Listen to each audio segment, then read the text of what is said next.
The platforms of the Gentlemen's Sim Racing Club. Nice to have your company wherever you're tuning in, all around Australia or indeed the world. Let's see if the Les Doug can beat the Thomas tonight from the big boss. The first comment of the evening. Welcome along to the European doubleheader to commence the second half of Term 3 action for you. Night 1, Week 6, Term 3 across Facebook and YouTube. It's all live, exclusive and free. And we zero in on the venue that last night played host to the real world British round of the World Motorcycle Championship, of course, MotoGP, Moto2 and Moto3. It is the home of the British Formula 1 Grand Prix. And they'll tell you, if you listen, that it is the home of British motorsport. We're, of course, talking about Silverstone in England. And that's a point I want to come back to in just a few moments' time. There's the lay of the land, ladies and gentlemen. We're on the Grand Prix course tonight, 5.8 kilometres. Heatwave conditions in England at the moment, but we're not feeling that in the server, because it's only 23 degrees ambient, 38 on track, clear conditions, dry so far. Humidity at 52%, zero moisture at the moment, which is good news for all and sundry. And those winds are nearly westerly, tending southwesterly, 12 kilometres an hour, and it's 4:50 in the afternoon. Championship points coming into this round look like this. It's Alex Tzikis on top by 6 points over Luke Brooker. Cameron Dance in third on 433, 399 for Dougie Gowans, Guy Leach 385 and David Baz 345, and then Adam Funslow 335 with Martin Davis 333 and Joel Hansen 327. Thomas Sinner on 310 points make up the top 10, 140 points covers the top 10 at the moment. Johnny Van Ackle starts tonight's race from pole position. Alongside him, good to see Mark Hilly back on the grid. Second row, Cameron Danson, Luke Brooker, the Logitech Orbit drop their Motorsports table here in fourth. Trent Allen, Alex Tzikis from 3, David Baz, Guy Leach from 4, Doug Gowans, Ryan Jones from 5, and everybody here will just hoping to make it through the first corner unscathed after a couple of big moments last week. Thomas Sinner, Adam Funslow from 6 from 7, Jared Turner and Martin Davis from 8, John Baldwin and Jonas Deggan from 9, Callan Hodgkinson and Liam Amos from 10, Terry Knowles and Tom Pritchard.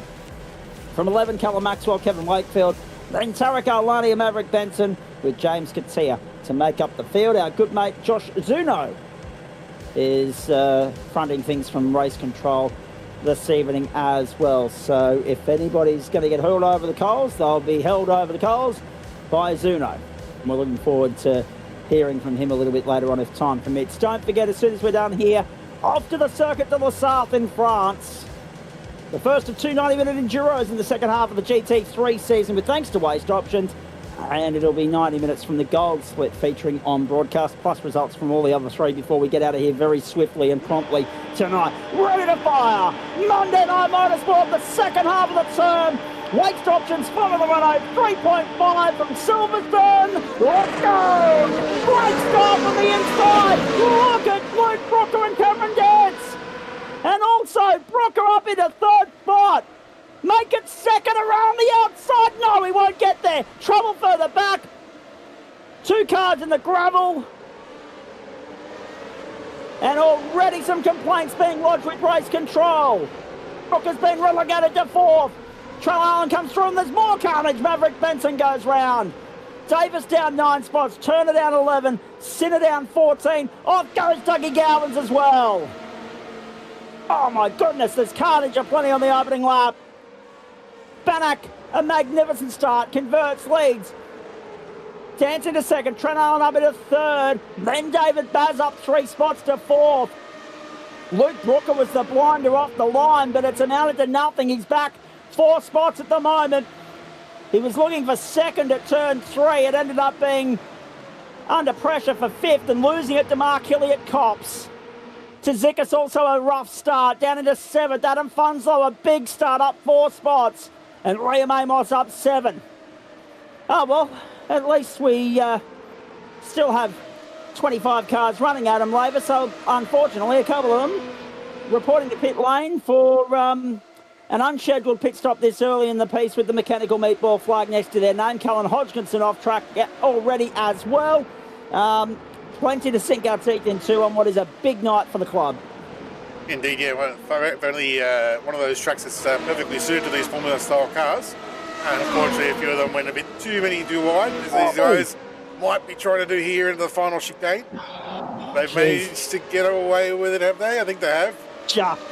But yeah, very, there's a few guys obviously licking their wounds after the first couple of corners, but now we can see if we can get our heads down, bums up. Although we do have a big crash up the front. David Baz and Trent Allen have come undone in a big way. And Baz will be on the tow rope almost certainly. And Allen is. Maxwell and Arlani to pit lane. Davis still limping his way around. Callan Hodgkinson's parked up and done for the night. And David Baz may as well be so as well. Oh my goodness. We'll have a look at that on replay in a moment. Geez, the replay file, I can imagine Adam Lavis has probably got about 10 minutes worth to file through for you already, based on everything we've seen here so far. That's Johnny Baldwin still under pressure here, and around his outside was Tommy Pritchard, and Pritchard's in the dirt. Now, was there contact there? Pritchard gets back on, but drops all the way down to 16th. 1:47.370 was the standing time for Johnny Bannock. And around the outside of Baldwin to Cops. He was up on the inside. Dougie Gowan's off the road. That was James Katia that was having a look at Baldwin there a moment ago, but he lost out. Wowee. What a way to get up and about first thing on a Monday night, ladies and gentlemen. Adam Fonzo up 6 spots already. And David Baz still off the road. That's a long way back to pit lane for David Baz. With how damaged that car is, more than half a lap to go. With how damaged that car was, he would have saved more time towing. Yeah, exactly. But we can be stubborn creatures sometimes, Adam. And we can be forgiven for being so. 1:44.380 for Cameron Dance. Wowee. Oh no. Johnny Baldwin. Johnny Baldwin's got a mechanical meatball flag as well. Now, how did he get that more to the point? Now, this is interesting because he's got a mechanical meatball, and that's going to rule him out of business for the moment. If he can limp it back to pit lane, all good and well, but is 3 laps going to be enough to get to the critical time required to then still get yourself home in this race without an extra invoice, without an extra transit of the lane? Let's have a look at this. So this was James Katia and Johnny Baldwin. Has Baldwin had a moment here? He might have. There was a contact with Tommy Pritchard, so maybe that's the damage to suspension, because I don't think there's anything else that's happened. Okay. All right, let's keep our eyes on that. In the meantime, we do it with thanks to Disruptive Labs, Waste Options, Trophy AI, merch.tgsrci.com and Flash Graphics. It's a European doubleheader to get the second half of the term underway. 90 minutes from the circuit to Lassard to follow. Look at David Baz. They've now put a lap on him. Adam was absolutely spot on. It would have been easier. It would have been less damaging time-wise to go via the tow rope. Trent Allen out of business. Callan Hodgkinson out of business. 2 retirements early. We're down to 22 contenders. And 3 of those, Maxwell, Alwani and Davis, have already been to pit lane themselves. And Baz is on his way there. Slowly and steadily. And with that in mind, hello to our Queensland audience tuning in for the first time this evening. The slow and steady state. Been a rather bitterly cold day by Queensland standards, I must say, for this time of the year. Wind chill factor, plenty of rain around. But at least you're enjoying a nice winter's evening, and doing so with us here on the platform of the Gentleman Sim Racing Club. Leach and Amos. Amos down the inside gets by Leach. Jonas Dagan gets the pair of them. Dagan went up into 8th. We're riding on board with Dances all over the back of Johnny Bannock like a cheap suit at the moment. And is there a CPS? Yes, there is. Always is in a 30-minute race. The big boss.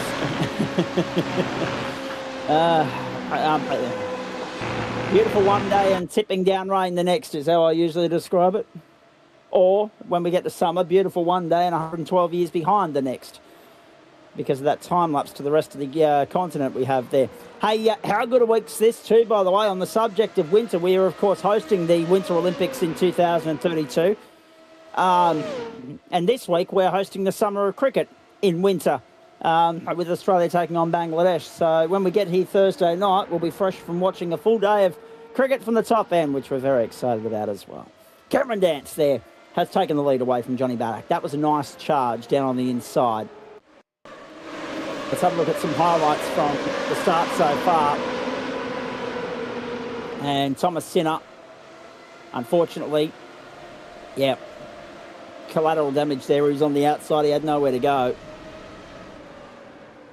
Was able to flick spin it back around, and has so far recovered the 14th spot. But let's have a look at this further. Oh, there was help. Did you see Callan Hodgkinson get into John Baldwin? Gave him the right royal heave-ho. Then Maverick Benson. Is he going to get some help here? Yes, he is.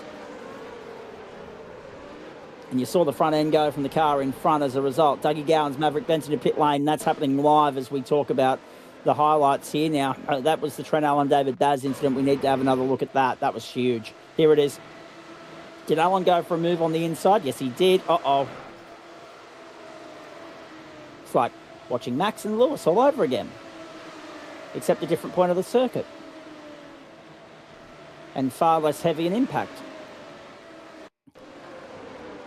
And both of them wear an invoice. Tom Pritchard. This was the incident that we were talking about, the contact. Yes, there was definitely contact, John Baldwin on Tommy Pritchard. The Jordan and Renault liveries from back in the day. And that was Baldwin down on the inside. Gowan's too far wide going into Cops. No man's land, and they did well to miss him. I don't know. I don't. You're right, mate. Wait, hang on. This was Maverick Benson going down into Maggots and Beckett's. Trying to work out the car behind his side. James. I don't think he did it. Ooh. Go on board with James. Here we go. Let's have a look at this. And if he did miss him, how? He didn't. Oh, no, he got him with the wheel. There's a bit of neck code contact. He might have got away with it. No, he slowed down. He's out. So he is just trying to limp it through to a point where he can get to pit lane and grab that fast repair, you would imagine. It shows him in the 11th spot at the moment. So that says to me that we're very close to that critical number, because there are some guys like Maverick Benson who have already pitted on lap 4. Doug Gowan's retired. David Baz still limping around, better part of a lap and a half down. So 3 retirements so far, and John Baldwin back out in 5.28 seconds after his first stop of the race as well. Mark Hilly chasing these two, 1 minute 44.242. Johnny Bannett, Cameron Dance sitting there at the moment, prettily first and second. Excuse me, and they put 2.4 seconds on Mark Hilly. Slow down there for Tarek Alani. So, action aplenty, and pit stops underway. But yes, very much looking forward to an enormous week in sport. I mentioned in our social media post earlier in the day that we've got plenty of GSRC club members, representatives, flying the flag for the club and for their respective teams this week in Bathurst week for the Australian Sim Racing Group. So we wish the boys there all the very best with what's going to be an enormous week for them, both if they're competing and also on the broadcast and production side of things, and also from a series admin standpoint as well. As I said, I'll be jumping in on Wednesday night for the Porsche round and back on Sunday for the 1,000 all day long with Scotty Rankin and Sandman. So looking forward to that. But yes, very much looking forward to seeing how our club boys do this week. And yes, even though they are running concurrent broadcasts simultaneously with what we're doing on Wednesday and Friday night, they'll be must-watch on Saturday night for 1,000 qualifying and also the shootout. And then, of course, all day Sunday. It's not like you've got any local motorsport to watch on the back of last week's proverbial show. Oh, trouble. Jonas Deggen. So, yes, I'll steer you in the direction of the SimWorld 1000 and then, of course, the Logies on Sunday night as well. No excuses not to be in front of the telly at some point on Sunday in some way, shape or form. Here's Luke Brooker under pressure from Alex Tzikis, the championship leader, who just needs to keep it on the black stuff and remain consistent if he's going to remain in some sort of title contention here, Adam. I mean, the last few weeks, 4th, 3rd, 2nd, 3rd, 2nd, 5th, 4th, he hasn't finished outside the top 5, but he hasn't yet bagged a W either, so That's one box I'm sure I'd like to tick. It just doesn't look like it'll be tonight. Indeed, yeah, he's not quite had the outright pace for the top step, but that consistency is definitely paying off for him so far this season. Indeed it is.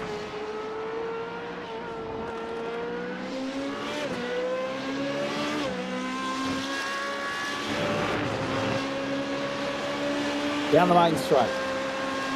Zikas to turn 1. We start lap 8.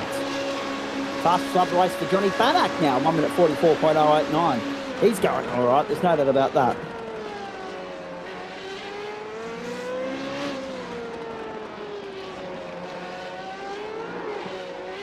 Oh, what a save from Alex Zikas.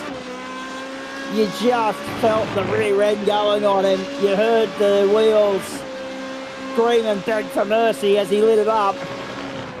He did well to catch that, and he remains 5th as a result. Does lose some ground to Luke Brooker, but still a long way to go. Far better than what it could have been, and that would have put him pointing the wrong way and falling behind Ryan Jones and Adam Funslow, most likely, Adam. So not an ideal scenario, but probably the better outcome of the two equations. Yeah, I'm pretty sure he has saved what happened to Jonas Stegen the lap before. So we caught the end of Jonas Stegen backing up into the grass there. I'm pretty sure it was the exact same spot. So he's managed to save himself that little bit of a spin and some time loss, minimise damage, and then he can put his head back down, close that gap back up, and have another crack. Indeed. Down the back straight, I should say. The hanger straight at the Silverstone circuit. There was an interesting discussion. So I said I wanted to come back to this, and I'll do it as we cover off the battle for the lead here. Johnny Bannock just really holding station and keeping Cameron Dance honest at the moment. I get the feeling that Dance will want to get the job done here, but I reckon they'll up the ante a little bit once they get through the pit sequence. James Katia down on the inside, getting by Liam Amos. That is for position number 9. That is the second of the closer battles unfolding on the racetrack at the moment. Brooker and Tsitsikas the other one, and also Degen chasing Sinner. There was a discussion on one of the Formula One Facebook forum pages yesterday saying, talking about 2021, this venue hosted 2 Grand Prix, and the second one was named the 70th anniversary Formula One Grand Prix. Now, of course, we know why that was the case. It was celebrating the 70th anniversary of the venue hosting the first official Formula One World Championship Grand Prix back in 1950. The discussion was had, what would you have called it? Thank you, Adam Lavis. Terry Knowles on the pit road with a black flag. Now, I think he's got that as he's gone into pit lane, has he? Yeah. Right, there we go. Terry Knowles gets a black flag. That'll be a hefty invoice for him. That'll take him right out of contention. Now, let's have a look at it. Callum Maxwell, in the meantime, a spin. Yep. Oh, straight back across onto the runoff area bitumen there. And this was Terry Knowles who's running the pit lane. So let's have a look at this and how bad he's timed his run here.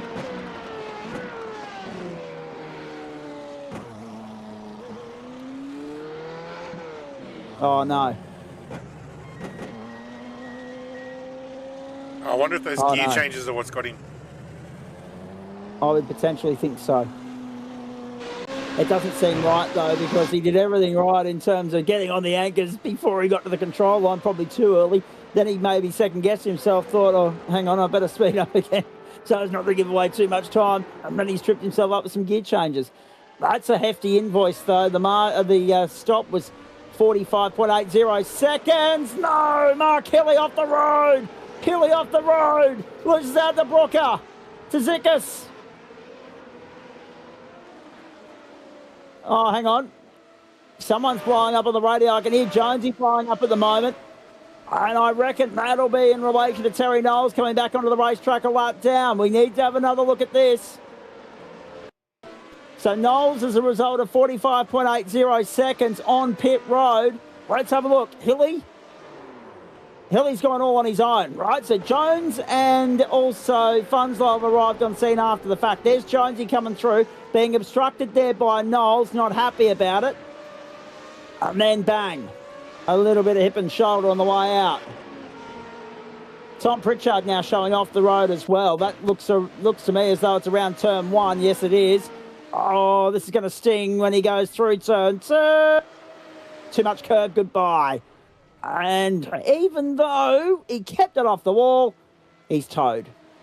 He has got on the tow rope. So Pritchard joins the casualty ward.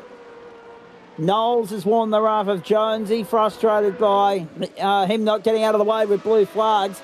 And to be fair, Knowles, to his own detriment, was always going to end up that way. He may yet get his lap back when the leaders stop, because looking at the margins at the moment, if we can pick up where he is on the racetrack and then work out where the transits are, what the times are for the pit lane transit, he may well get his time back because he's already stopped.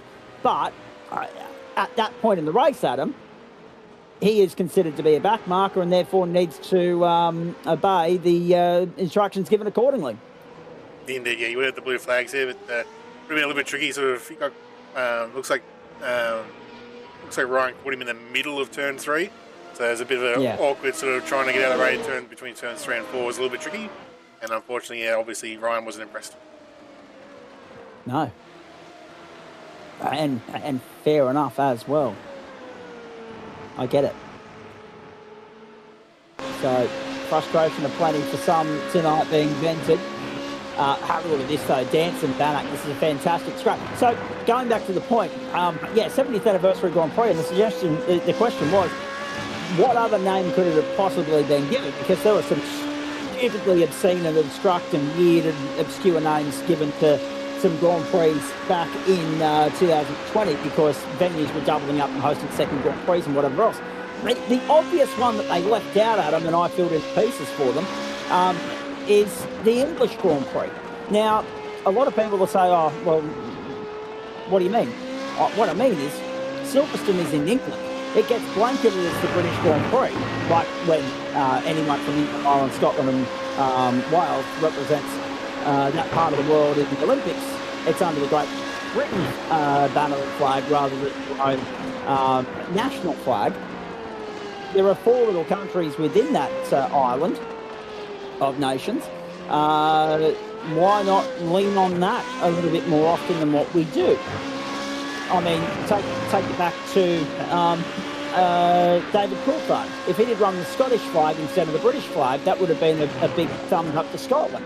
That was one of the great things that Bruce McAvaney highlighted, mate, about the Commonwealth Games, is that England athletes got to represent England and Scottish athletes got to represent Scotland. Well, technically he did. He wore it on his helmet rather than on the name tag. Yeah, true. Yeah, well, that's exactly right. So I reckon the English Grand Prix would have been the best fit for that, and for any subsequent Grand Prix that had to be staged there. If they would have to host a second one in any given season for whatever reason going forward, then at least they've got that as an option. Or, based on current standards, they might just, adopt a Middle Eastern race like Malaysia has by running the Bahrain Grand Prix. Cameron Dance, Johnny Bannock, this is a cracking scrap between these two, but they are also about to encounter some lap traffic. So do they zig to the lane now so as to avoid that? Or do they push on? Bannock goes. Can't blame him. Good call. Dance goes as, whoa! For the second week in a row, we got passing on pit road! Or at least on the approach to it. Last week it was Dance trying to do it. He cracked on pit road. This week, Bannock says, coming through, mate. Excuse me. Thank you. I'll take it from here. Oh, magnificent.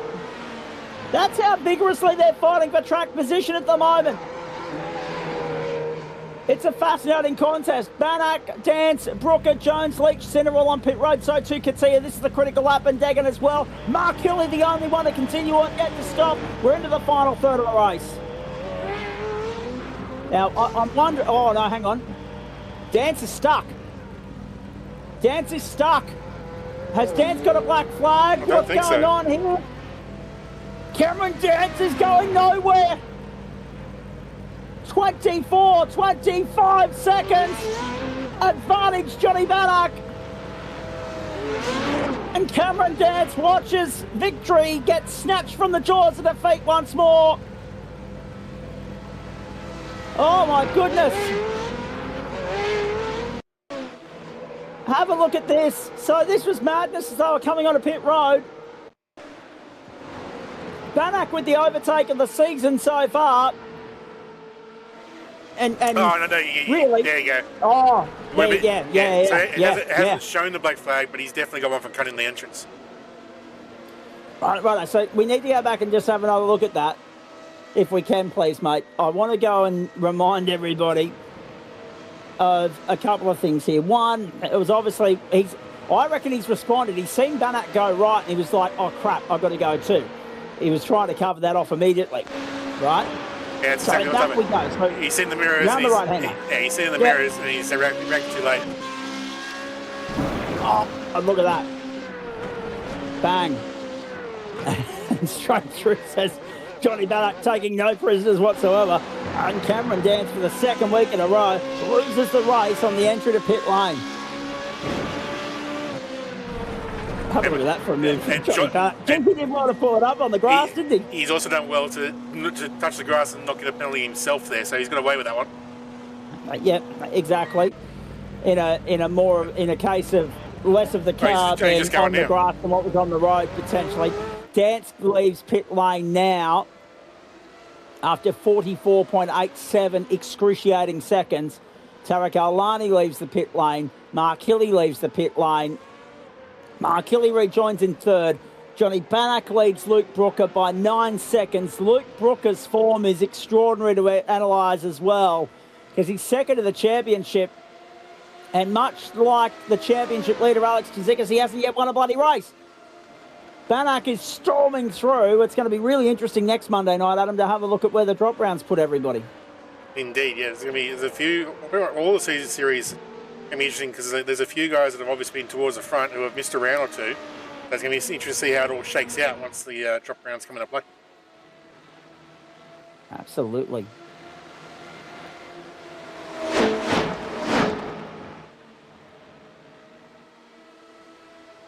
So Luke Brooker, second at the moment. We pick up the fact that he's got Mark Hilly for company, and so too Alex Tzitzikas. So both of those guys would be loving the idea of trying to displace Brooker from the podium now. So Dance gets done for what is deemed to be an unsafe pit lane entry.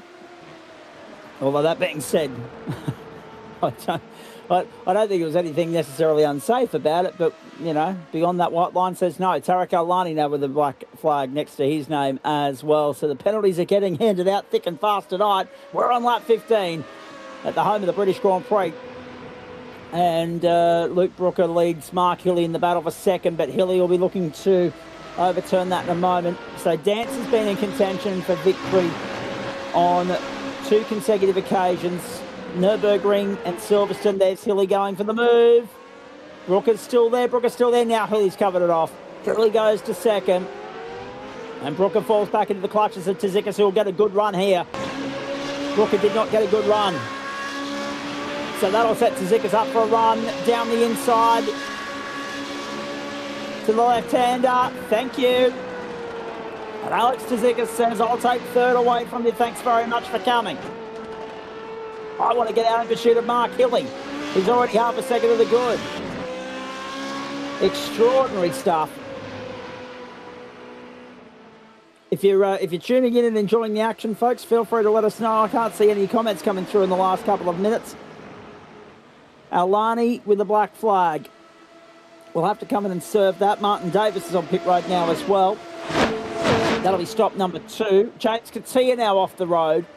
And that puts pay to him being in the top 10. He's just been displaced by Cameron Dance. Let's have a look at this. Callum Maxwell. The latest retirement from the race. Oh. Yeah, that'll do it every day of the week.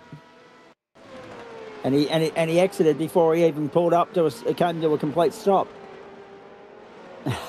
Hello, Stephen. Good evening. Whoa, there goes the other staggered as well. I know. So they're all spinning at the moment. Grip limited at this point of the race. James Katia. This was the exit of the arena section. Oh, that'll flat spot a few tyres.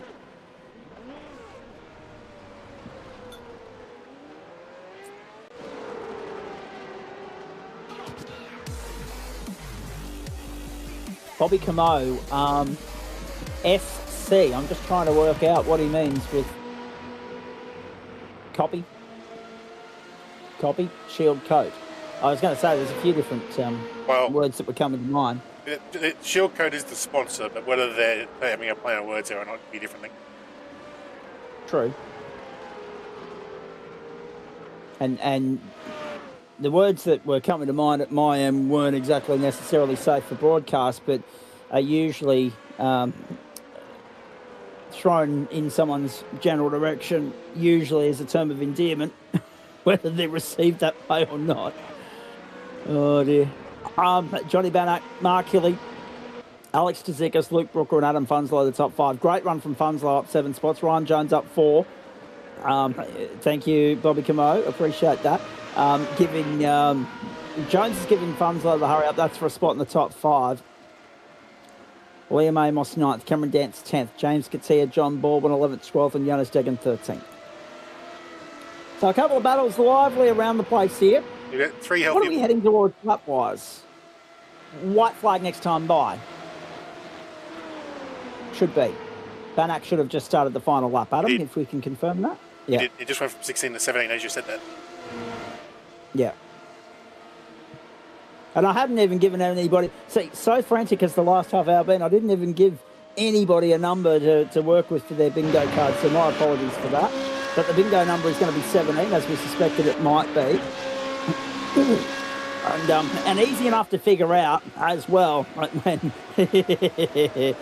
Thank you, Stephen. Appreciate that. At least someone understood where I was going. John Baldwin has just lost 12. Votes to Jonas Deggan on the way through. And pretty sure Jonas Deggan had one of his DRSs available there. That's why he had that closing speed. This series that they have 10 pushes of the DRS per race. Unfortunately, there's no way for us to track it, so we can't see it. But they have their number on their dash or in their black boxes. So if you use your cookies too early, you leave yourself vulnerable at the end of the race. Oh, no. Oh, big one. Adam Funslow, Ryan Jones. That was the battle for 5th. Funslow and Jones have come together. Jones is going to lose 6 to Guy Leach. Drama on the final lap. He'd already had a bit of a sense of humour failure in relation to Terry Knowles. And now he's lost any chance of finishing in the top 5. Down on the inside, let's have a look at this. Well, he's lost 3. Oh, he spun it in the corner. He took Funslow with him. Oh, no. Johnny Bannock, meanwhile, is on his way to the final 3 corners here, ladies and gentlemen. Chalk up yet another race victory for Johnny Bannock. It'll be his 2nd of the campaign. Magnificent stuff from Bannock to win Waste Options Renault 3.5 at the Silverstone circuit in England. Round 6 belongs to Johnny. Trouble for Liam Amos on the final lap. So I'm thinking Funslow's got some damage because he's lost some straight line speed and Guy Leach has got him hit. Guy Leach will be very thankful of the carnage that's unfolded on the final lap. Baldwin's got a black flag on the final lap as well. Oh, carnage aplenty here at Silverstone. They're spinning and slipping and sliding all over the place. And Guy Leach gets 5th. Thomas Sinner holds off Ryan Jones for 7th. Just about insult to injury to Jonesy's night. Katia and Baldwin with a black flag on the final lap, and Jonas Deggan will inherit 11th. Baldwin comes to pit lane. Oh, John, you just wear the invoice over the line at this point, mate. James Katia off the road, but he's seen the checkered flag. At least I reckon that was him spearing through past Johnny Bannock, who's celebrating in grand style here after 17 laps. And considering where we were going time-wise, 1 minute 45 was about the benchmark for your timings. 1 minute 45 and 2 is 3.5 times 2 is 7 minutes. 7 times 4 is 28, and give yourself 1 for an extra with a pit lane transit thrown in for good measure. So we didn't require too much in the way of overtime tonight. But yes, well done to all and sundry there. Alex Tzikis is about to join us on the back of a strong run to 3rd, having got by Luke Brooker late in the piece. And this is an interesting run for you at the moment, Alex. Good evening to you, mate. You're the championship leader. You'll remain the championship leader, having held off Luke Brooker and the misfortune for Cameron Dance. Just stay with me, mate. I'll run through these results on screen for everybody there. So Who'd we say? We said Katia and Baldwin had the invoices, didn't they? So Baldwin drops down a minute 37 and Katia drops down a minute 22. Maverick Benson, beneficiary of that. So too Jonas Tegan up to 12th and 11th respectively. Banak, Hilly, Tzidikis, Brooker, Leach, Funslow, Sinner, Jones, Dance and Amos, the top 10. Jones and Dance left to rude what might have been. As I said, Dance letting the chance of victory slip out of his grasp at the pit stop for the second week in a row. It's kind of like, snatching defeat from the jaws of victory when you had victory already well and truly in your sights, but it wasn't to be for him. His misfortune is Johnny Banach's gain. We've got GT3 Gold coming up from the Circuit de la Sarthe at 8:30 Eastern Standard Time. Alex, good evening to you, mate. Well done. I mean, this is an extraordinary storyline, right? That was the blinder of a start for Luke Rooker. It amounted to nothing because he tried to go to second at turn one, but then just got gobbled up throughout the next half of the lap and ended up back fifth in the end. He recovered for fourth. When we analyse your season, Alex, it makes for interesting reading, mate. I mean, a third tonight to go with the fourth, third, second, fifth, fourth already. At least you're going in the right direction, but the championship leader without winning a race after 6 rounds is quite a story, but consistency wins championships at the end of the day. So it doesn't always necessarily hinge upon how many race wins you score along the way. Yeah, indeed. Just keeping it consistent on track and just bringing home these strong results is what's got me here into the championship lead so far after tonight's race. Not much you could have done about Mark Hilly in the end. He was a bit too strong. Johnny was too far up the road in a different postcode, but really good, solid scrap between you and Luke Rooker on the other side of the pit sequence, mate, and you were eventually able to find your way through. Yeah, I sure was. Especially like the last lap when I was flying with him and Mark. That was good, but I think like on the straight I may have accidentally damaged his front wing, which is a bit unfortunate because I was having a great battle with him all night, so yeah. It looked as though, I don't want to put too fine a point on it, but it looked as though the first part of the race was a little bit more difficult than the second. Yeah, it was. Just having to get past Luke because he defended so well. Like there was one point where I got up to him, but he was defending the inside, so I was like, it's either the outside or back off. So I was like, you know what, just wait for the right moment. When you look at the field we had here and you look at the misfortune for, Ryan Jones and also I've got to throw Cameron Dance into the mix here as well, maybe even Dougie Gowans, guys that have got real good proven form and pace in these cars. When you look at the form guide and then you look at how the race played out, is third above where you're expecting to be tonight? I was expecting to be at least P5, P4. Didn't really think P3 was going to be possible, but yeah, we'll take it. So you're absolutely delighted with how things are playing out from a personal standpoint, and the team must be delighted as well, mate. They must be loving this. Yeah, they sure are liking this right now. Like, things are just going very well for us this season. Well, it's funny you should say that because your teammate Bobby Camo was sitting in our chat thread here and just passing comments on YouTube as we went, and I had him and a couple of others suggest that we should grill you when you come into the comments. Actually, no, sorry, I'm getting my wires crossed. It's Johnny we've got to grill on their behalf. But let's talk about your season so far, because obviously that whole operation, that whole stable that you're in at the moment.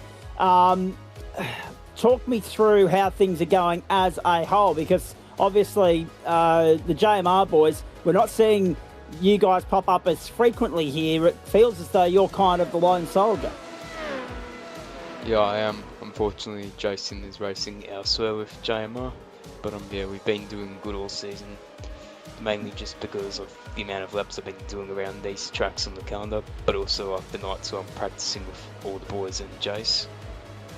I must apologise, I got thrown because I'm looking at my timing screen here and it's completely thrown me a wobbly, and I don't have the results as reference anymore on my screen here. So thank you, Adam. He's just got hold of that and it's come back to me. But I was like, I'm trying to remember the race with no data in front of me to follow. Let's talk about the final 4 rounds of the season, mate, because really, you're the clubhouse leader, you're the guy with the target on the back, but also I guess that comes with a little bit of expectation and pressure as well. Are you feeling more nervous as we edge closer to a potential championship point? A little bit, but I reckon right now is not the best time to think about the championship. Even when it's the final round, just not think about it. Just lock in for these last 4 races and we should be fine. So if I'm reading between the lines there, you're taking this as a race-by-race proposition, yeah? Yeah, I am. I just don't want to think about the championship right now. No, very nicely done. Let me ask you this, just going back to the JMR thing for a moment. I mean, obviously there's, we know Jace is, flying the flag elsewhere, but what about the rest of the team, mate? Any success in trying to steer them in the open wheel direction, or is it just something that you have taken to that everybody else has kind of said, nah, we'll go and do something else? This has kind of been more my direction doing open wheelers. Like I've always just had a love of these cars, especially anything like without ABS, like obviously the supercar. On that subject, big week coming up this week. You guys are going street racing in the Supercar Championship on Wednesday night. We wish you the best with that. But let me focus on the final 4 rounds here, mate. Jerez in Spain next week, so we get a third trip to Spain in this calendar. Then Kota, then the Hungaro Ring, and the Hungaro Ring is when we next see this format back in full swing, ladies and gentlemen. The next 2 weeks are sprint races, so 2 for the price of 1. And then, of course, when we get to Suzuka, we've got 45 minutes there at the Suzuka International Racing Course for the final round of the season as we go Oriental on the first of the grand final nights. Give us your thoughts on Jerez. Oh, should be an interesting circuit to tackle next week. But yeah, I'm up for the challenge. And yeah, haven't got really much else to say about it. I do have one more question for you, though. When you look at your game plan and you look at how things are going for you so far, I mean, obviously there's nothing wrong here with any of that. It's all going remarkably well, swimmingly. Next week, however, drop rounds come into the equation. What have you got to do to try and peg back the guys like Johnny, like Cameron, anyone that's maybe going to benefit from those drop rounds being added to the matrix? Ooh, I reckon because of the drop rounds coming into place, I reckon just try to drive smart in that, because those guys who have actually missed the races required for the drop rounds, they could actually still be in the fight. Like Johnny, I think he's just able to still be in the championship, I reckon.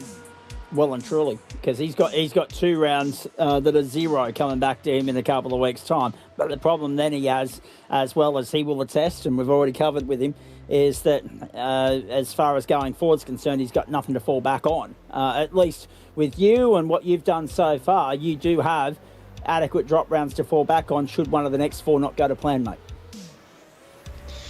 Right now I've just got nothing wrong in life, so I'm just happy to attend like every race, you know?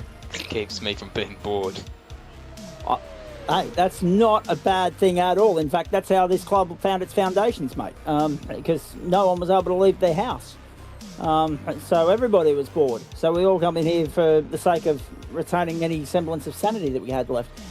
Very nicely done from you. We'll get to Johnny in just a moment. Alex, who would you like to thank, buddy? The team JMR itself, sponsors Night Shift Collective, Lodge Brothers, Total Energies, Quartz Engine Oil, and all the boys, Jet, Jason, Craig, Jacob, and everyone on the team. Very nicely done, mate. Hey, well done tonight. Phenomenal result. As you said, probably, exceeding expectations, and that's what we like to see. I mean, you don't wish the misfortune on any of your opponents, obviously. We know that, but you've got to take full advantage of it when you have the opportunity to do so. You certainly did that. Well done, and we look forward to seeing you when we go around at Jerez. Yep, looking forward to it. All right, now that I've got my bearings right again, let me bring Johnny Bannack back into the booth as well. I'm not actually sure what I'm supposed to be, in the words of Bobby Camo and your teammates, grilling you about, mate, because that was a phenomenal performance tonight. Yeah, that was special. Let's just go with that. Yeah, I still got a bit of adrenaline going through me. That was a hectic race, particularly the pit stop sequence. I'm coming to that in a minute. Yes. Yeah. I don't know if you guys maybe saw it, but Did we see it? Of course we saw. Oh, no. Of course we saw it. So talk us through it from your standpoint, right? Because obviously we found out after the fact that Cameron's picked up a whack over the knuckles and a stop and hold for entering pit lane, in their views, unsafely. I mean, I didn't see anything wrong with it. It's not as though he clean bowled anybody on the way through, but rules are rules in racing. Now hang on. I'm not actually sure if can you verify? You strike me as an honest sort of bloke, Johnny Bannock. Is Will Buchanan taking the mickey again, or is he being legitimate, please? no, he's a couple months off. And that's what I thought. I'm never going to say when my birthday is, by the way. I don't like that stuff. That's just a me thing. When you say a couple of months off, that's all right. I'm lining up somewhere around October. I'm not saying which direction. Okay, a couple of months off in. Okay, righto. Well, Brooksy, sort your troops out, please, and send me some intel, please. Now, let's straighten up and talk about the pit stop sequence, right? Because the way I called it was that Cameron's seen you go and thought, oh crap, I've got to cover this off and I've got to do it immediately, because you both caught wind of the fact that lap traffic was just up the road, and I think you caught onto that a little bit quicker than he did, and all of a sudden he was not liking the idea of potentially being impeded by it. Next minute, he darts across, straight into your line of sight, into pit lane, and you decide, well, the overtake on pit road didn't work for him last week. Let me try and see if I can get it done this week, and you certainly did. I can say honestly, that was not planned whatsoever. Yeah, I'll admit my thought process coming around through Stowe, I saw the lapped cars. I was like, Cameron was a bit unlucky a few laps earlier with lap traffic, like hindering him a bit, and got me back into the slipstream. So I thought to myself, well, I got to do something different if I want to try and win. Cameron's was super quick. The draft kind of helped me keep in play. I think that also helped him get the overtake to begin with.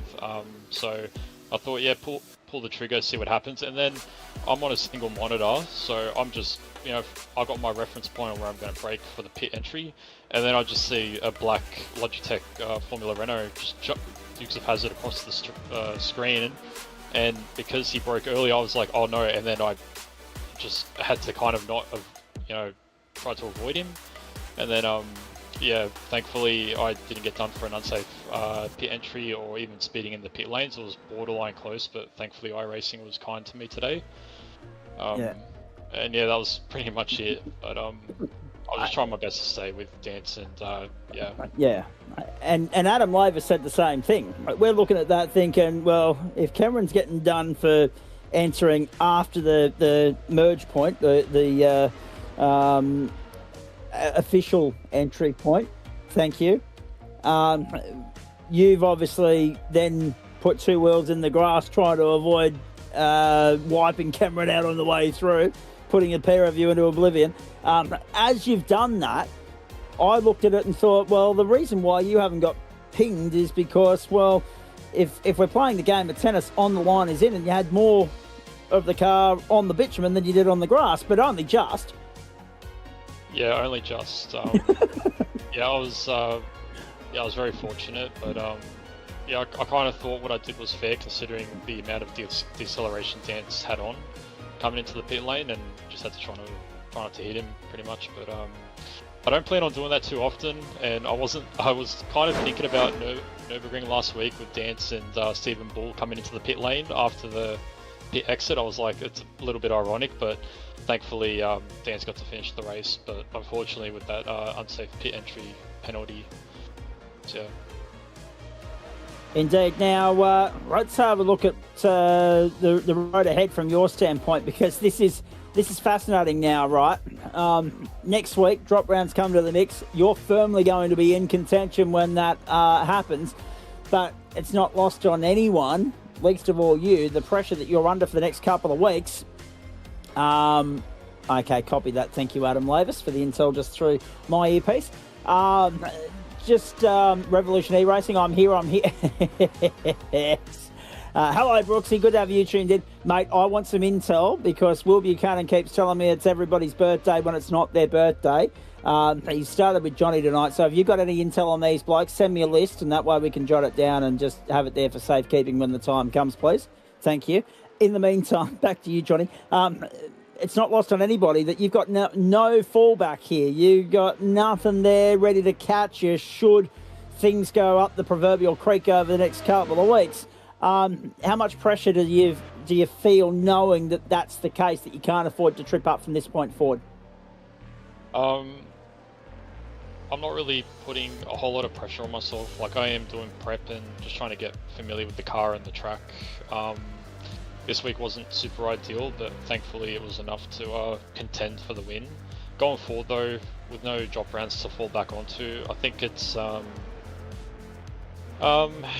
little scary, I'm not going to lie, knowing that, you know, some of the drop round could potentially try and put me into the wall or on the grass or whatever and cop a penalty or whatever. It's but at the end of the day, if they want to win, they have to deal with me to try and get through or go around me. And I'm just going to try and do my best and rock up every week and just try not to think about it too much. At the end of the day, it's just racing.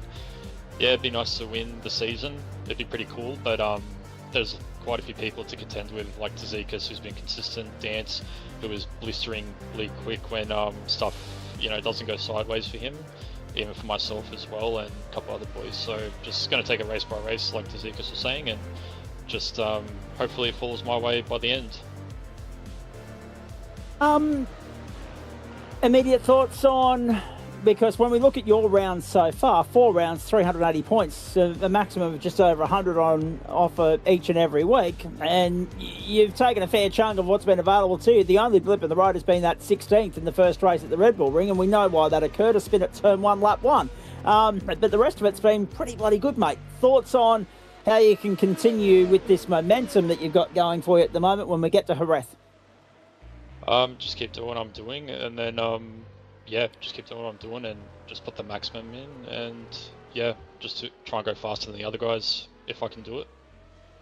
Adam Lavis just had the point standings up on the screen there. I might get him to bring those back up for the benefit of everybody at home that didn't see them, including yours truly. Thank you, sir.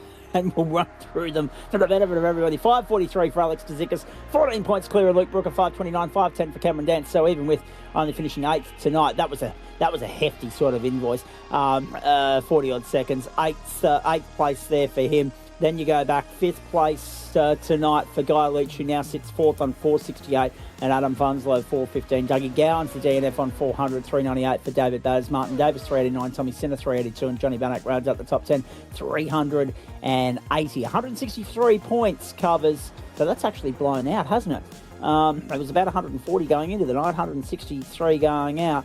First to 10th to Tzidkas to Bannock, but we won't read too much into it because drop rounds come into the equation from next week, and that'll tighten things up once more. You must have been feeling a sense of relief with far less pressure and weight on your shoulders, knowing that you're able to cruise around without anybody in sight for the last few laps, Johnny? There was like one lapped car that was looking particularly racy against me. I don't know why. It was clenching, to put it PG. It was pretty clenching. Yes. But other than that, I was trying to play a bit of a fuel game to try and maximise the pit stop, particularly if Cameron did get a clean entry. Like, I was kind of banking on something to get ahead. But well, you got it. I don't have to rely on it too much, thankfully. But yeah, just I'm kind of lost for words tonight. I wasn't feeling particularly confident, so I'm happy and just overwhelmed really that I came away with the win, and just thanks to the boys at Revolution E-Racing for having my back and pushing me along.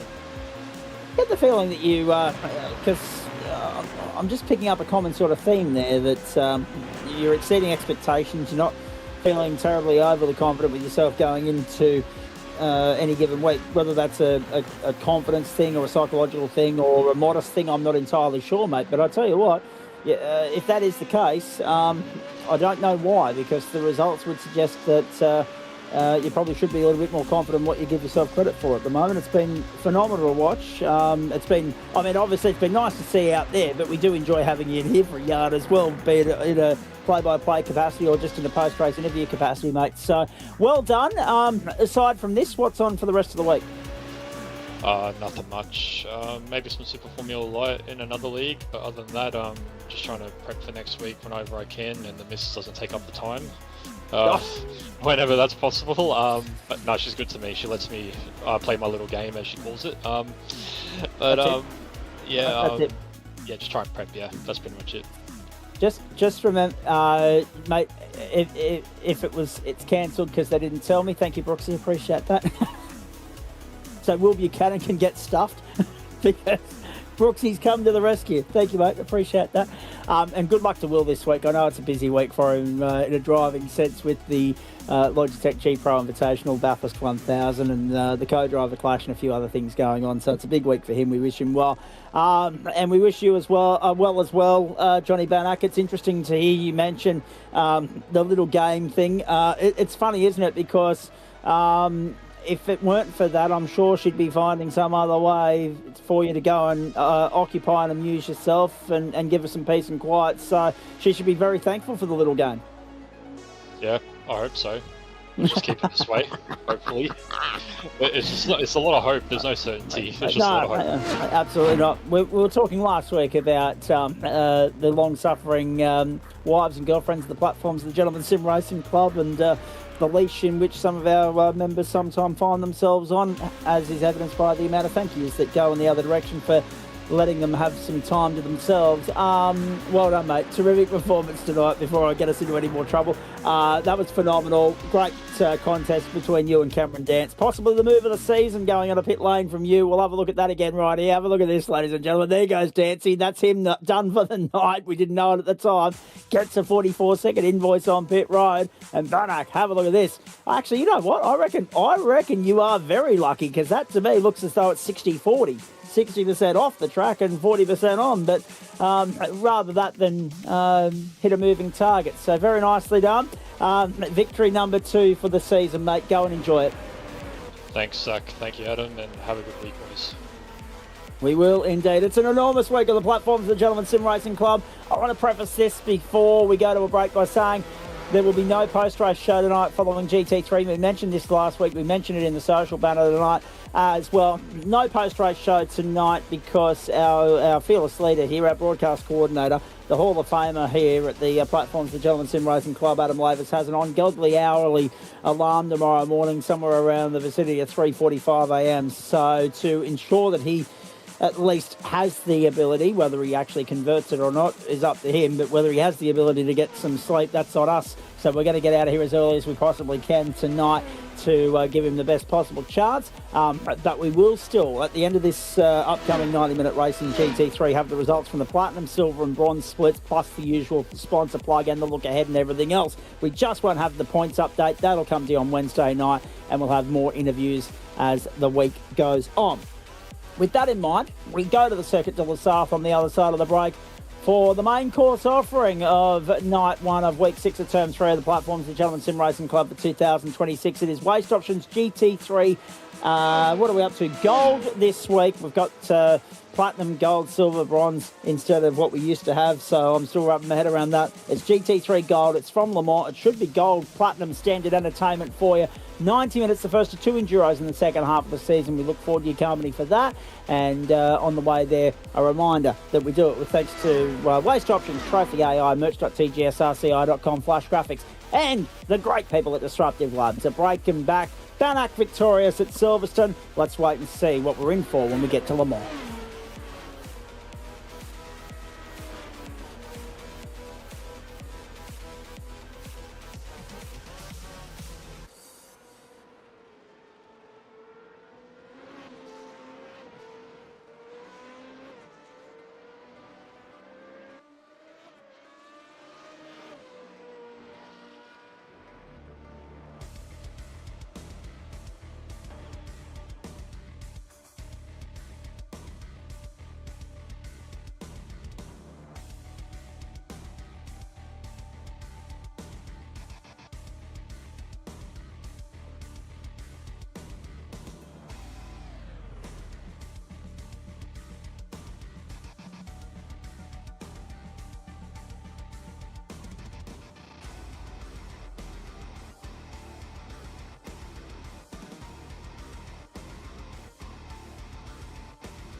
Oh dear, the platforms of the Gentleman Sim Racing Club and a Monday night for you.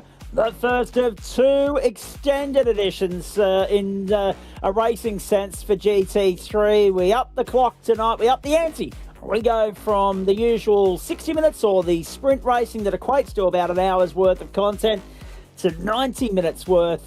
And where better else than to do it than at the Circuit de la Sarthe, Le Mans, the south of France, the home of the 24-hour tonight, home to 90 minutes of GT3 gold action for you.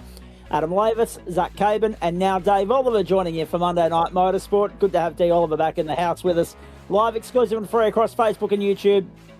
With thanks to Waste Options, Trophy AI, merch.GSRC.inc, Disruptive Labs and Flash Graphics. There are the circuit and service settings, although I won't worry too much about the weather at the moment because we're in a holding pattern here at the end of qualifying. We will have a long overtime as we get ready for the commencement of the race itself, which is coming up in a few minutes. Now, the circuit itself, 13.5 kilometres of motor racing heaven, a very fast flowing sort of lap. Yeah, sure, there's a couple of big stops on this circuit and a couple of technical sections that you've got to master. But if you like full throttle action, you've come to the right place tonight. The championship points will show and tell the story as far as the gold split is concerned coming into this round. Jordan Pianazzola, our teammate, is down in 28th at the moment, so I'm not sure whether that's a reflection of Jordan or more so the Audi, probably the latter. He's on top of the points table by 1 point at the moment, just 6 points cover the top three. Paul Wood second, Daniel Piper third, then David Kirby, Joel Farley the top five. Michael Angus, Jacob Miller, Bradley Coates, Matt Schmidtke and Sean Benici the top 10. Top 10 covered by 93 points at the moment. There are 4 McLarens, 2 Lambos, 2 Fords. So 5 different manufacturers in total with single entries for BMW and Jordan Pianazzola's Audi sitting there in the top 10. Trevor has a party just outside, so too Rodney Gollan in a Ferrari and a Chev. Gollan, the Ferrari, as a party, the Chevs. So that makes 7 different manufacturers in the top 12 at the moment and 130 points covering them. And I've mentioned that because there's extra points on the table tonight as well as part of round 6 of the season. Remembering that we've got through 2 sprint rounds already. We're 7 races into the campaign. This is race number 8 of 14.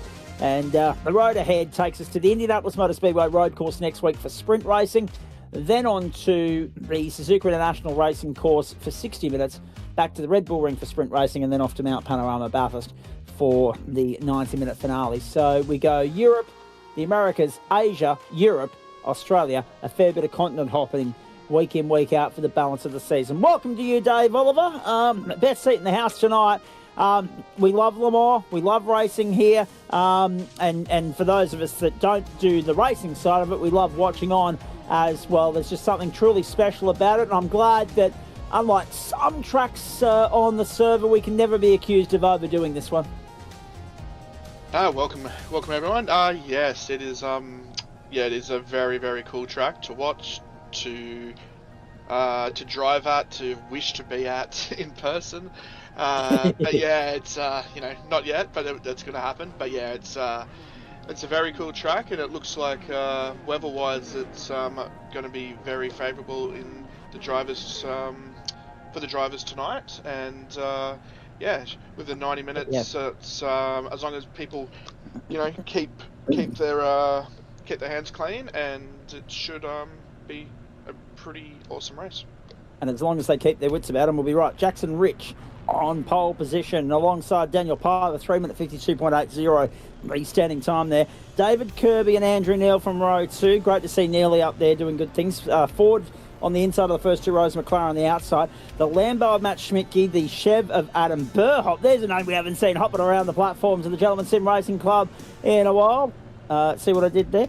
Mike Smith of the Ferrari, Paul Wood, Richard King, Brad Coates. All the McLarens round out the top 10. So Ford, McLaren, 5 different manufacturers in the top 10 at the moment. 6th row, Doug Gowan, Sean Benici. 7th row, Travis Hasapati, Jacob Miller. 8th row, Dale Atkins, the first of the Astons of the night. And also Bradley Curtin. 9th row, Mitchell van der Ven, Chris Miller. 10th row, Tom Hornby and Matthew Gerard. 11th row, Rodney Gollan, Rob Fisher. 12th row, David Bernays and Brett Wardby. 13th row, Alex Cattle and Anthony Cuthbertson. 14th row, Chris Pettigrove and Jordan Pianazola. 15th row, Matthew Brown and Steve Daniels Jr. And I can tell you that Nathan Brentnell has not taken the start and Chris Pettigrove is sitting on pit lane. So, here we go. The scene is set. We've sat there stationary for 2.5 minutes. That's the last time we'll do that for the next hour and a half at least. We anticipate that we'll go somewhere in the vicinity of 21, 22 laps here at the Circuit de la Sarthe tonight. Will we need some overtime? Most likely. Will that result in a 23rd lap? That's to be confirmed as we edge close to the 90-minute mark. Great to have you with us across Facebook and YouTube. The first enduro of the campaign, and if you could pick 2 venues to host enduros, none more iconic on the international stage than Le Mans, and none more iconic locally than our own Mount Panorama Bathurst. And it's the first time that we've gone enduro racing since the split format changes that were introduced midway through this term. The GT3 Waste Options Gold Split for you for the next 90 minutes. We've got Ford, McLaren, Lambo, Chev, Ferrari. You've got Aston Martin out there. You've got Porsche through Rob Fisher. You've got the Audi of Jordan Pianazola. My count, that's 8 different manufacturers out there ready to go tonight. There's the flyover. So synonymous with this famous venue. The pace car will pull off to the pits. And it'll be Jackson Rich, potentially already auditioning for a promotion up into the Platinum Split that'll lead us to green, and Daniel Piper will push him all the way up the main straight. Let's get it on a little more. Racing on a Monday night in Waste Options GT3 from the Circuit de la Sarthe. And what a sight that is. And look at the move being made early. Adam Burhoff flying up the inside of David Kirby and Andrew Neil. Massive start from Burhoff to go third as they hit the first turn. Do we get through quickly?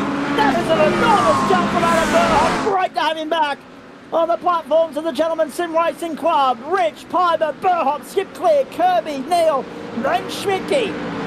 3 of our good mates, Kirby and the 2 Thursday night producers that work alongside me, Neil and Schmidtke, 5th and 6th.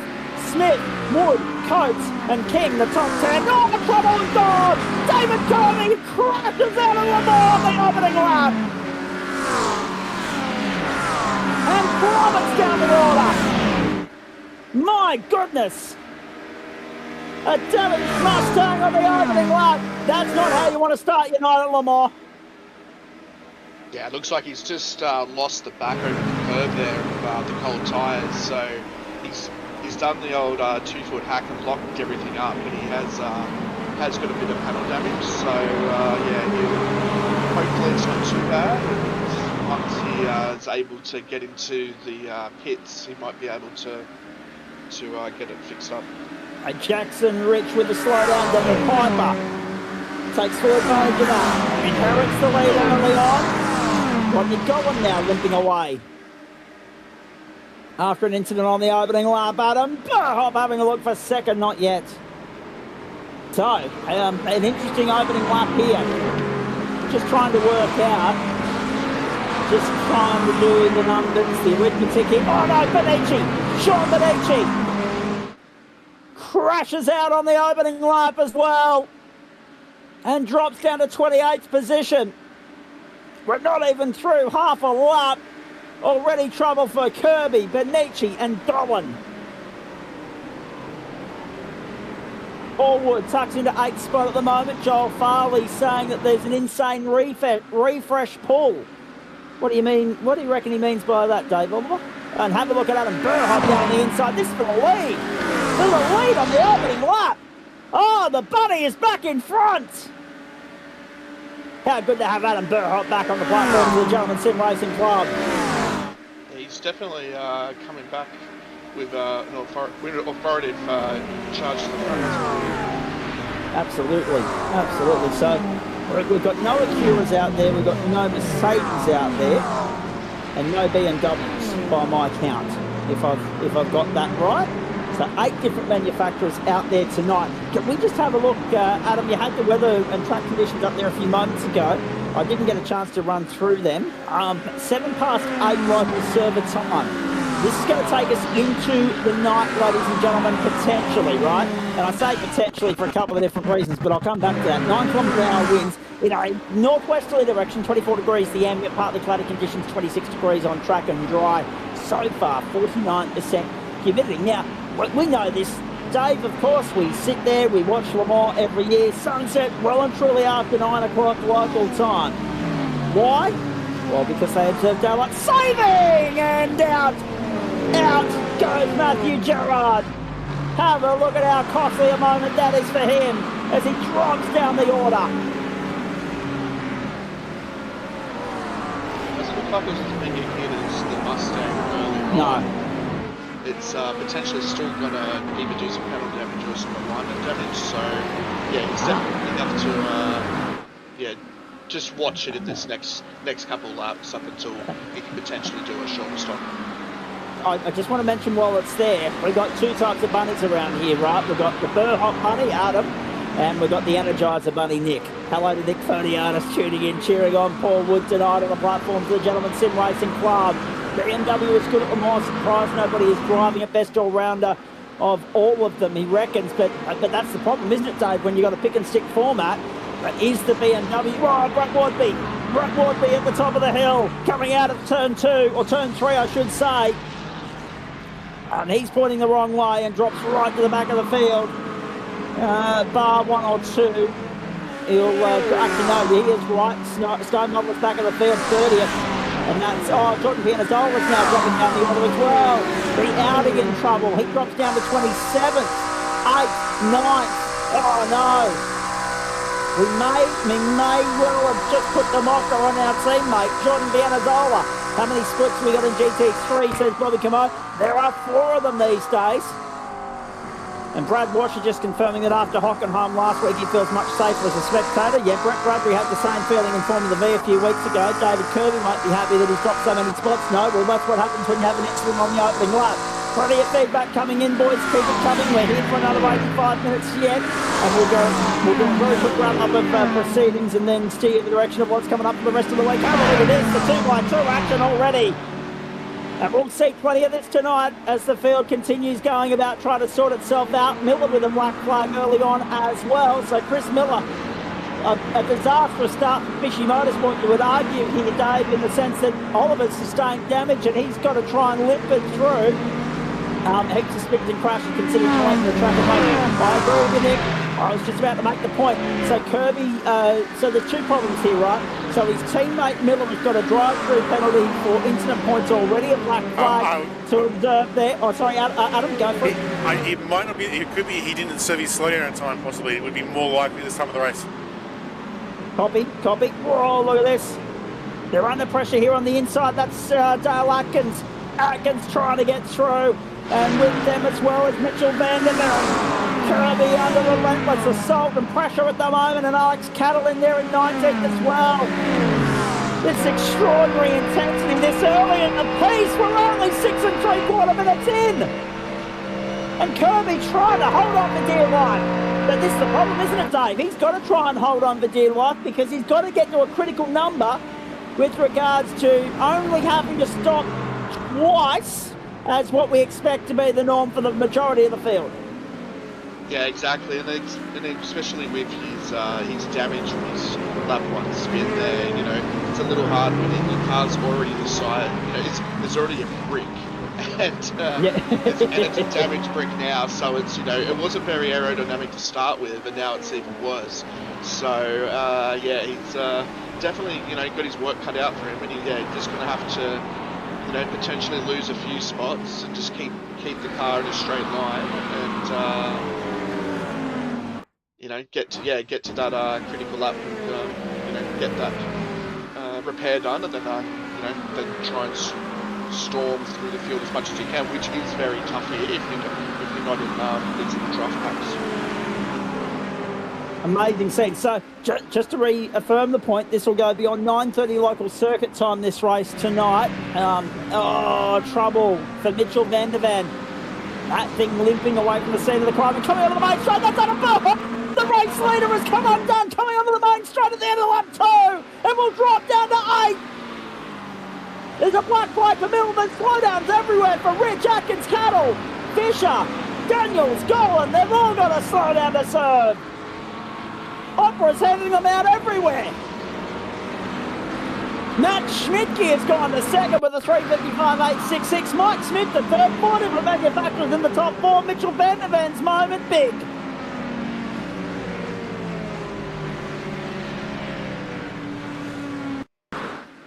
Yeah, that front left is definitely going to be a little tweaked. Absolutely. This was Burhop. Oh. Just a little bit too much curb, and I think luckily he's got away with not hitting the wall there, but a nice little impression. He's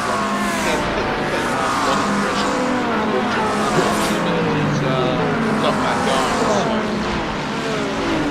He couldn't hit it off the wall. Yeah, I think that was from a lap before that one. I noticed. Yes. Yeah. Well, at least it was, the second time round, that time round. Quick hands to TC off there by Mr. Burhop. Yeah, agreed with you, Josh. Good evening to you. Plenty going on out there at the moment. This was David Kirby's moment on the opening. Wah! Bang. No jagging that back. Yeah, it's so easy to do that. That's even when you do the tyre, tyre changes during the race. It's actually very easy to lose it there or the first couple of corners with hot tyres, because mentally you're still driving with the hot tyres, so it is very easy to go and lose it after a tyre change. So the drivers will have to just watch out for that. Oh, look at this! Coates! That was only just a couple of moments ago. On this third lap, Coates drops down to 16th, Miller up into 15th, still with that drive through to serve. Burhop has recovered to 7th. He's thrown away again. We'll lose out probably to Andrew Neil. Yep, Neil goes up into 7th. And Burhop back into 8th. Something has to give. I envisage a big crash if they keep going at this intensity. My goodness. Action aplenty on the opening stanza and the opening stages of what is a 90-minute affair. We are only 11 minutes in. An eighth of the way there, ladies and gentlemen. Burhop, Miller, they're all fighting for it at the moment. Neil drops back into 9th. That's a party is 10th. Then Curtin 11th. You got a couple of Shams, a McLaren, a Lambo and a Ford in this battle pack right now. Oh, well, it's not dull. That's the main thing. It's very lively and very interesting, Adam. Indeed, and currently you got screen, you got Jacob Miller. He'll be quite happy. We've seen him posting a couple of his very entertaining race recap videos. One of his goals is always get a top 10, so currently he's currently achieving. So it's just a matter of he's going to last another hour and a half almost to lock it in. Yeah, he's doing well. He's up 6 spots so far. So yeah, as you said, if you can continue for the rest of the race, he'll be very much chuffed and over the moon for that. Indeed. So Piper, Schmidt, Brent Smith. Oh, Tom Hornby's off the road, and this was Chris Pettigrove after starting from pit lane. Bang! That's a big wreck. And that one will be going straight to the back of the garage. Yeah, that one's done. Via the tow rope. Fried and done. Yeah, in the bin. Oh! That was him in the background. Whoa! Copy that, and that was Sean Benici having another little moment as well. Sorry, I thought we'd gone back live there for a moment. I thought we were going to see some proper... Oh, that's... Yeah, so let's have a look at Pettigrove try and drive that away. He had no hope, did he? Absolutely none. So that's a long tow rope invoice for him. And that was Tom Hornby's moment coming through the curbs at the end of the lap. Intensity plus considering it's 90 minutes. Well, that's exactly right, Nick. It's not like they've got 24 hours to ease into it. They're going as though it's going to be over and done with before they can blink. So Not a good start for Fishy Motorsport. David Kirby with that incident had pace to run at the front of the field, but will instead be nursing a compromised car to that first round of pit stops, and we think that'll be around about the completion of lap 8, lap 9 if you want to stretch it. But you've got to be careful with that. I don't think we'll see much more than 8 lap runs. That'll be 32 minutes apiece. That'll get you to the 60, beyond the 60-minute mark, Adam, and you should be able to top up and get home.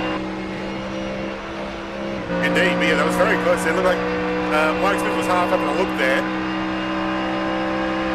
and then he almost got to the back of Schmicky. So he's because of that putting him offline, and Jacob Rich is definitely taking advantage of that as he wants to get himself back towards the front where he started. That's the battle for the lead you're looking at, folks, and it's interesting too, off the second at least. So Daniel Piper's 3 seconds to the good. Schmicky holds down second, but has Rich, Smith and Wood for company. 4 different manufacturers. Lambo, Ford, Ferrari, McLaren. Now, are your feet just a little bit itchy even, Dave Oliver? Yeah, I was nearly contemplating doing a Dickie Johnson made and doing some in-car commentary, but now that would have been good. Yeah, we'll maybe have to look at maybe look at that for Bathurst, but let's see how that goes. But yeah, it's yeah, I was contemplating jumping in, but yeah, this is still very cool.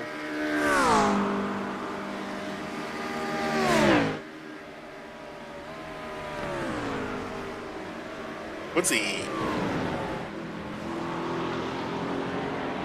But Woodsy up at the 4th. That was a nice move getting by Mike Smith. The Ferrari relegated to 5th. Paul Wood. I was going to say, is Woodsy feeling well? Because he's not in a Mercedes. That's a fair point. He's actually started to really enjoy the McLaren in the GT3, so he's found a bit of a groove with that one. Okay, fair enough. Yeah, I truthfully only noticed last week. I was just like, wait a second, is he like feeling sick? Cause, yeah, he's been in that. He's been such a in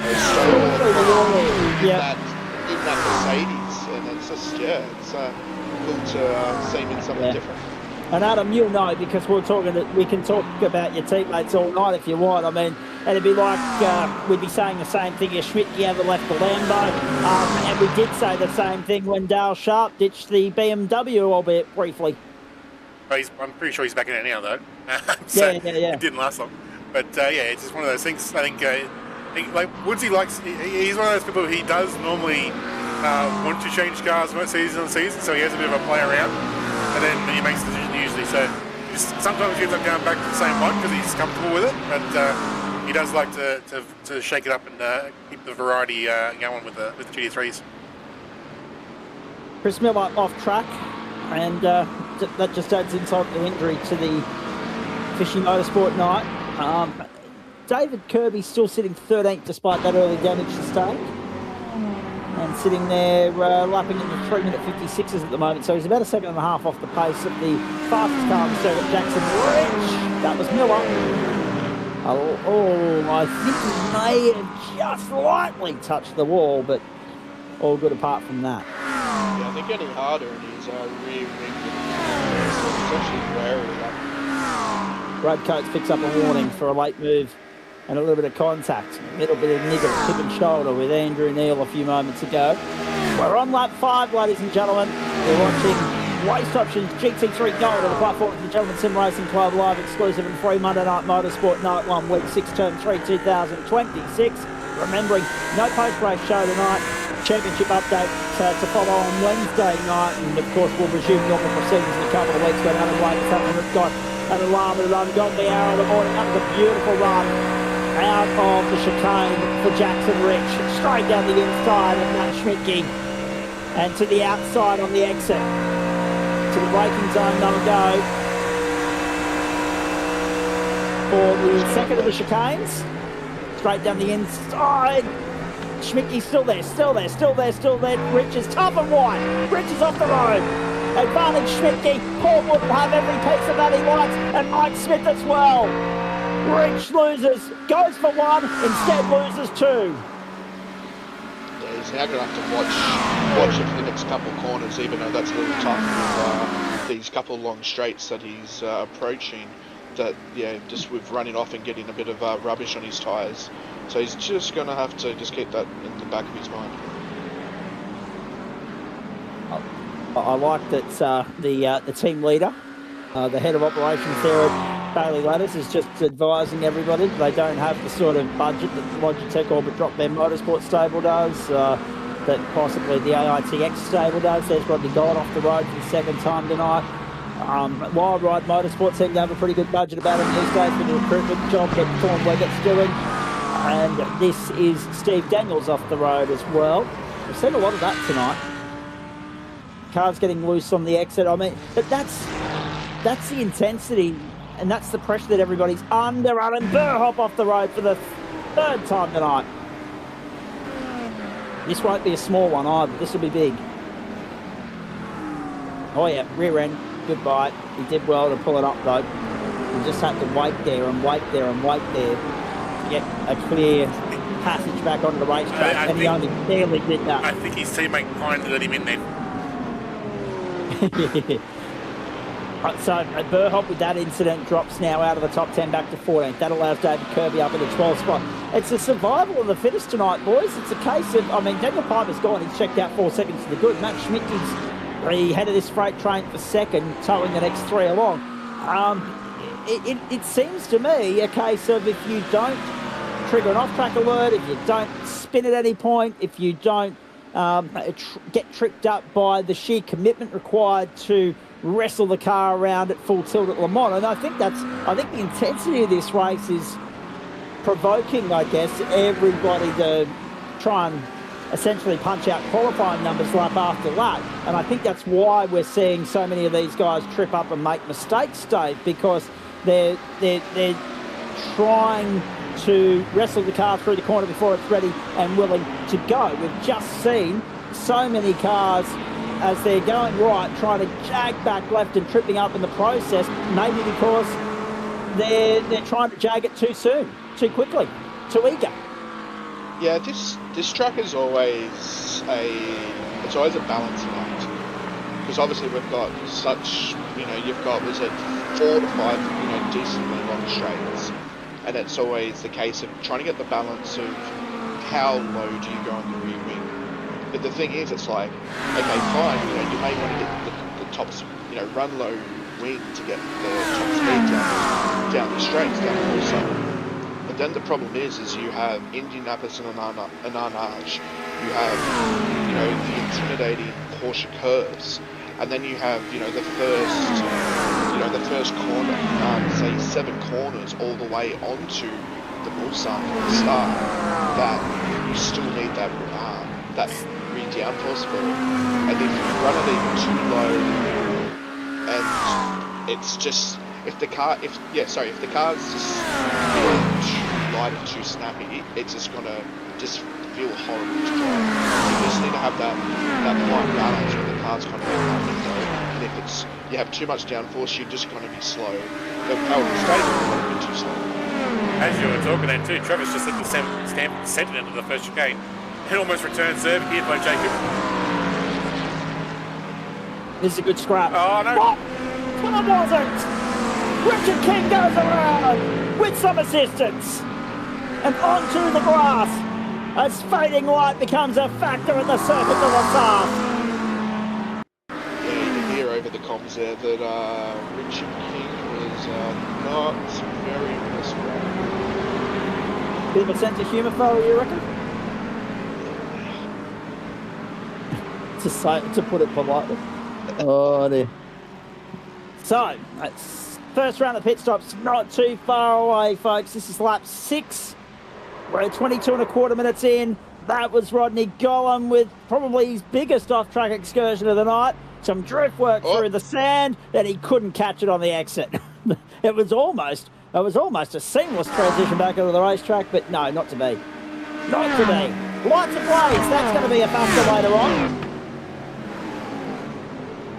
Yeah, you could just tell with Rodney's spin there that he's just coming in that little bit too quick and just wasn't as smooth on the turn in, and just with the low downforce, it's the rear tyres and the downforce have gone up, and he's gone full rod out sideways, drift through his end.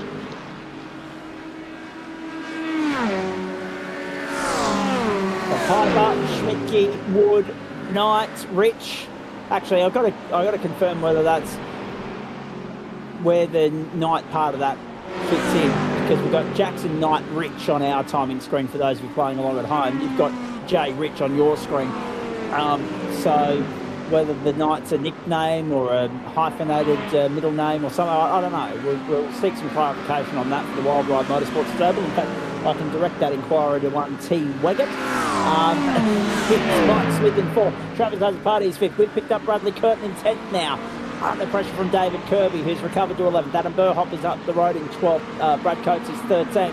They're coming through onto the main straight now. Burhop again a little bit uncomfortable, unstable going in through the chicanes, coming back onto the main straight. At the top 2 now covered by, so the leader is clear by 4.28 seconds. Schmidtke, Wood, Rich, Smith, Azzopardi, Neal, Gowans, Miller and Curtin, with Kirby and Coates making up the top 12. Burhop now back to 13th as a result of that latest little trip up, and we are 24 minutes in to proceedings. 3 minute 55 the starting time here at the moment. That seems to be about half the course.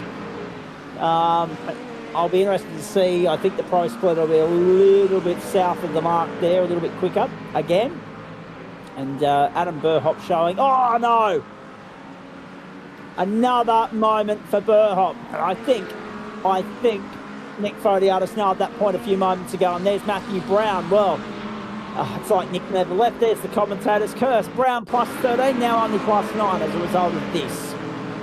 Yeah, that front left tyre definitely looked like it was pushed back. It's just gone from bad to worse for Burhop. He's been in the wars from the outset. Big crunch. Yeah, that's where the tyres been pushed back. Yeah, they've just tried to take too much of that curb, and both of them have been spat off. Unfortunately for Brown, come off worse. So that now makes Alex Cattle with plus 10, the biggest move of the night so far in the north direction, in the right direction. And we have, what have we got? One retirement so far, Rob Fisher. We've got Chris Pettigrove showing a lap and 3/4 down. Daniel Piper leads Matt Schmidtke in margin 3.8. Paul Wood, Jackson Risch, Mike Smith, the top 5. Then gap back to Travis Azzopardi. Gap to Andrew Neal, Doug Gowans, Jacob Miller, David Kirby, and also Bradley Curtin. Jacob Miller's going to wear a penalty to the tune of 10 seconds for contact on Richard King. And Nick quickly offering his apologies to Mr. Brown. The Adam Burhop situation's interesting, Dave. I think Nick nailed the point there a couple of moments ago. I saw it in the chat, but I didn't get a chance to acknowledge it. I think the red mist has descended, and as he's continually tried to compensate for the first error, which put him down the order, it's just continually and gradually got worse. Yep, it's unfortunately for Adam, it's definitely. He definitely snowballed. So yeah, it's like he's definitely going to need to, take a deep breath and maybe a quick, swig of a drink or something during the pit stop and reset and go from there. But unfortunately, he's had a few too many spins here, and unfortunately, this is the type of track as soon as you overdrive, it definitely penalises you. Indeed. But I was just having a quick look. Just with that the last lap, Travis was actually the quickest car on that last lap with a 55.4, which was about half a second quicker than Dan Piper in first. Schmidtke was a 56.0, Woodsy was a 55.9, and Jackson Rich, who has got the fastest lap of the race so far, of a 54.99, was his last lap was about a 55.5. So they're all Yeah. very similar within like half a second to a second. So yeah. Just going to jump in here, mate. Oh, Hornby with a rejoin. Nearly that could have been disastrous. But in the meanwhile, Rodney Gollan's got a black flag penalty to serve. Drivers coming round and some to pit lane, including Tom Hornby and Andrew Neil. And just to answer Brooksy's question, might not be a bad thing. I wouldn't be surprised if he's going for 4 tyres at the first round of pit stops. Brooksy, to be fair, I think he might have done a bit of wear and tear on the first set. And he'll be a little bit frustrated with how things are sitting because he's got a far better package than what's reflected by his 13th position on the racetrack at the moment. In come Andrew Neil, That's not going to work. Nearly go back that. Woodby and Mitchell Vandervan, and Andrew Neil, I reckon's in a little bit of trouble as per Adam Lavis's comment just now. So let's keep an eye on that. In the meantime, we pick up the rest of the field down to Mulsanne. Good night, gents. I have an early start, not 3 a.m. like Adam, but 5 a.m. Good on you, Nick. Good to have you tuning in, my friend. And we'll try and catch up when schedules are better aligned, when you're not doing mornings and I'm not doing nights. Good to have an old part of the furniture. Someone that was part of the very, very early days of the platforms of the GSRC in the booth as well as on track. Back in the comments section as well. We had six drivers coming in just then for stops, and as Adam has pointed out, poor Neely has definitely picked himself up probably 1 minute and 2 seconds. Yeah, he's picked himself up probably about a 40-second penalty there. So unfortunately for Neely there, he's just going to be trundling around the back there. But hopefully he might have a few guys to battle once all the pit stops shake out. I think you will. Thank you for the verification of that. I appreciate you being on birthday watch for us, allegedly. Now, I was going to say, Neely, he'll filthy up about that. He won't be very happy with life. Memo to me, maybe not mention that when we catch up with him on Thursday night when he's producing the Porsche Cup broadcast for us.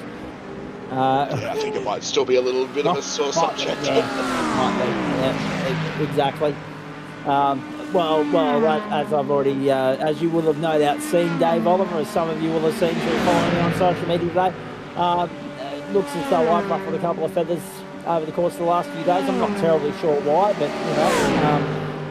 it's very easy to touch on sensitive nerves and subjects when the circumstances that are unfolding at the moment are so, in the public eye, let's say. Zach, ruffling feathers? Never, no. I didn't have a swipe at Queensland for not observing daylight saving at the start of the broadcast. Oh wait, no, I did. Hornby with a slow down as and Alex Cattle. Actually, can we just have a look? Oh, off Adam Burhoff. That'll be him done. That one does not look very happy. Oh yeah, that right rear is hanging. Is not on at all. And this would have probably been the in-lap for him and many others, and he's not going to make it without the help of the tow rope. Let's have a look at this. Oh, all out of shape and gone. Whooshka, bang, and bounces back off the wall. Huge hit for Burhoff, and look at how unhappy that rear end is. That is a write-off job, ladies and gentlemen. Well, if you're going to do it properly. Yeah, true, and it looks, and as we've seen tonight, he has definitely used up his 9 lives, and yeah, so in 30 minutes. Yeah. He's on the tow rope. Jackson Rich, Mike Smith, Travis Azzopardi, Doug Gowans, Jacob Miller, David Kirby, Brad Curtin, Richard King, all make it to the critical lap of lap 8.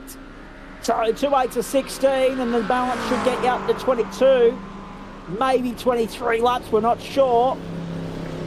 Depends very much on the transit time. I get the feeling we could get to 23 with a little bit of a push into overtime, Dave.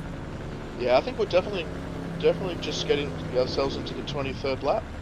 But yeah, it's interesting that even while leading, like Dan Piper there has been able to eke out that extra lap, along with Schmidtke and Woodsy there. You kind of expect them to be able to do that. So it's interesting that they've gone that extra lap where like pretty much 2/3 of the field is all in the lane at the moment there.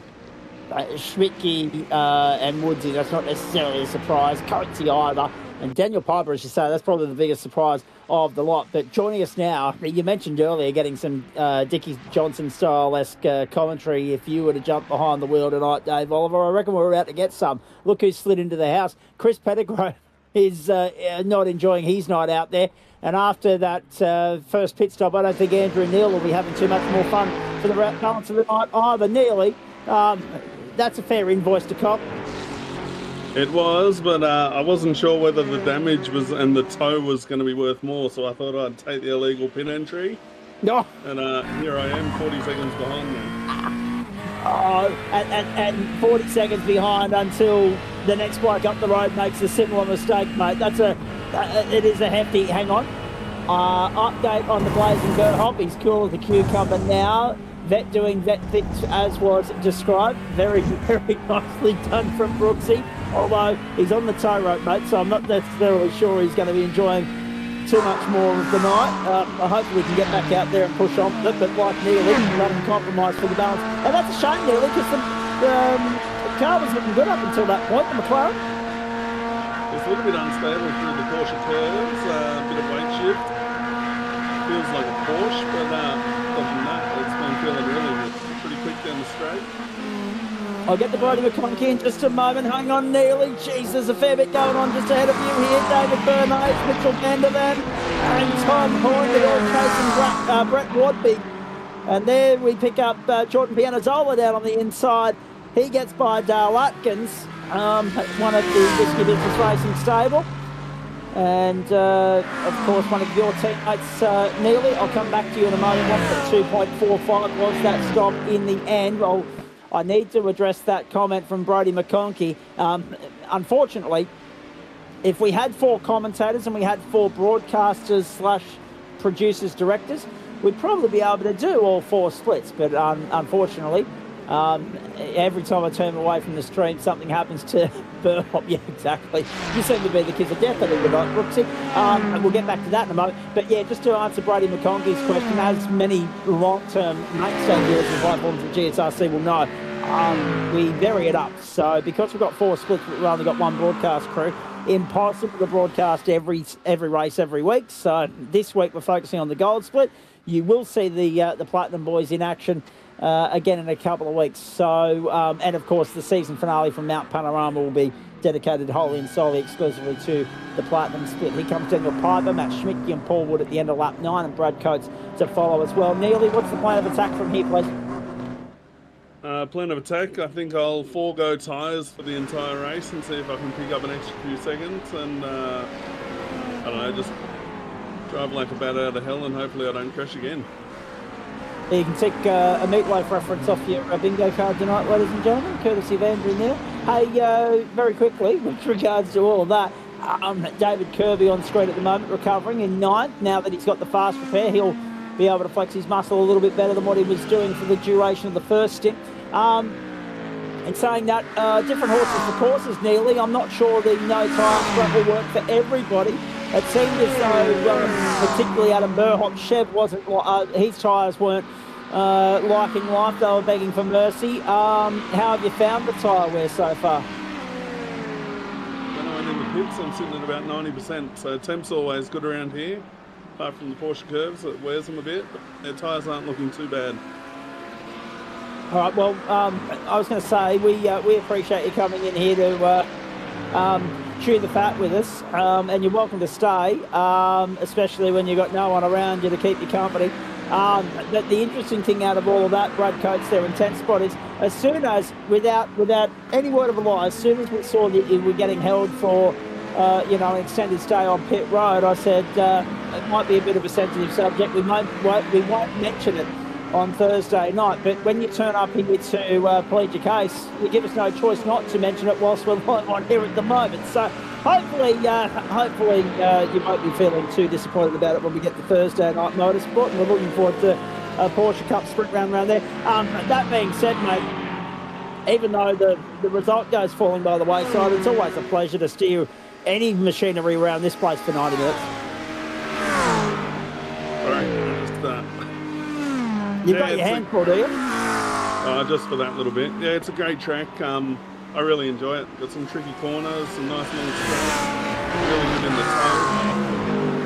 It was a very nice course. And also, you must have been pleased with the one lap pace you had in qualifying there, mate. I mean, that was a strong result. Well, it wasn't a 50 like they were doing in the late, so. Fine, but I was happy with the pace. I actually lost 4 tenths through the Porsche curves on that last lap, so there was a bit more pace in it. I just couldn't lock it in for the whole lap. No, unfortunately, but still plenty of time to still maybe salvage something here, mate. I mean, at the end of the day, you're only 6 seconds down the road from Dale Atkins, your teammate in 21st. And Jordan Pianazzola has not had a happy run so far in the Audi. He's sitting 20th, the championship leader, so he'll leave with the tail dangling between his legs tonight. So, yep, okay, maybe a top 10's fallen by the wayside, but maybe aim for top 20, yeah? Yeah, I think the top 20 is definitely doable. How's the field looking with fuel stops? Is everyone cleansed? Everyone's cleansed the first time through. Chris Miller's had to stop twice, but he got whacked across the knuckles with the black flag earlier in the piece, so I guess you can sympathise with him. But Matthew Brown also 45.83 seconds first time through the pit lane as well, so I get a feeling that he might have won a bit of an invoice as well. Bradley Curtin down on the inside at 11th at the moment. Brad Coates going by him on the inside. Some good movement there. Mike Smith, Paul Wood still arguing with Matt Schmidtke for second on the racetrack right now, and Daniel Piper leads by 6.25 seconds. So, if anything, Dave, it's interesting when we analyse that first round of pit stops, the guys that have gone the full fuel as opposed to those that haven't necessarily, but it'll only be 1 or 2 laps of difference either way, because really, if we're talking 23 laps and we're talking 8 or 9 lap stints, you're not looking at anything before lap 15 as a critical lap. The end of lap 15, the end of lap 16, I expect pit lane to be really busy. Yeah, I think you're right with that, and just looking at just some of the pit times, and Dan Piper, even though Dan Piper, Schmidtke and Smith, Woodsy, all came in at the same time, Dan Piper actually dropping probably about 2-3 seconds less fuel than Schmidtke, so that's probably explains why his gap has to Schmidtke has grown from that 3.6 seconds to 6.6. So yeah, he's done that, and then yeah, it looks like that little group that was formed before with Schmidtke, Smith, Woods, and Rich is probably going to start reforming back up now. So because yeah, 2 of them have they kind of split their group in half over the 2 laps with the stops. So and they've got a new person that's joined the chat for that group.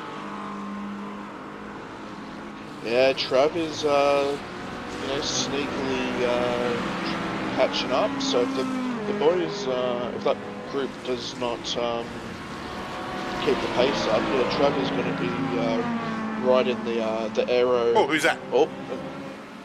Let's call on again. I thought it might have been one of the Mustangs. So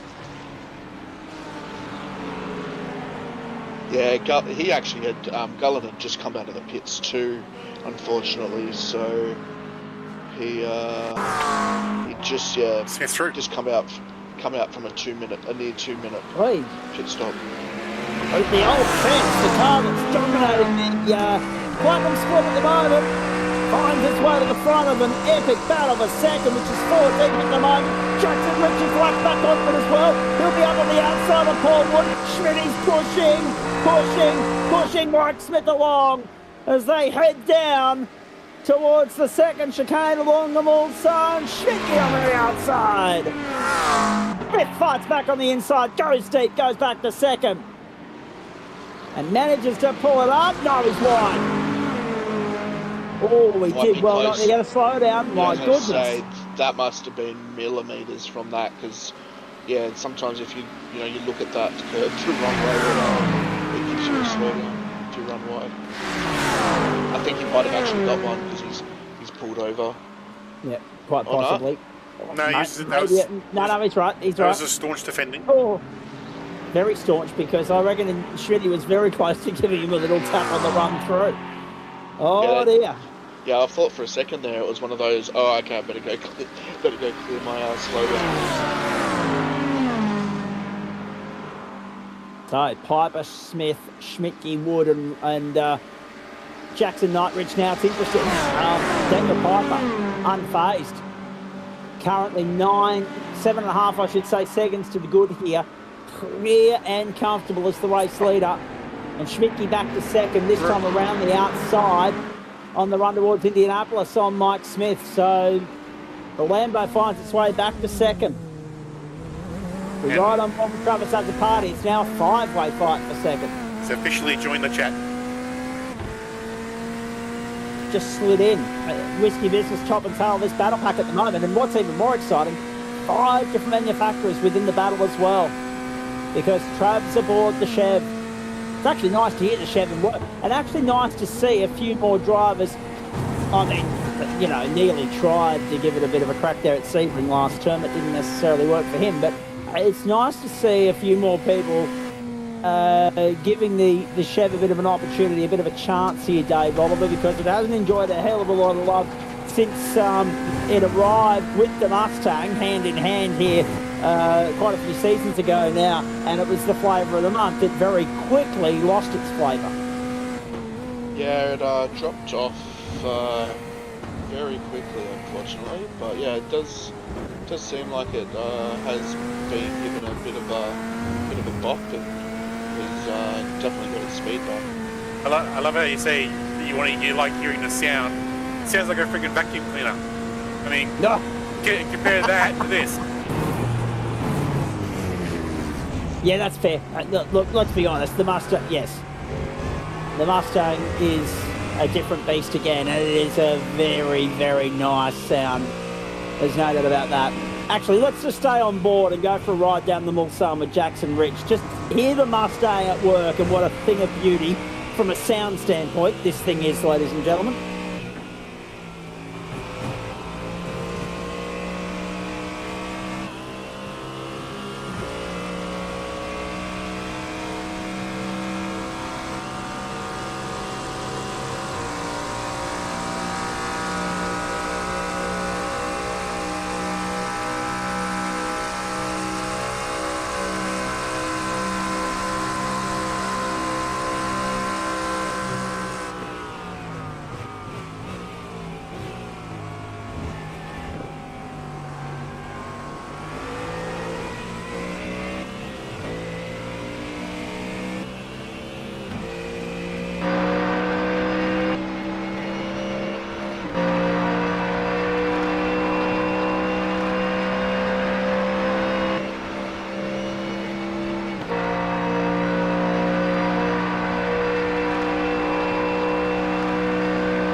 Nice David Carpenter.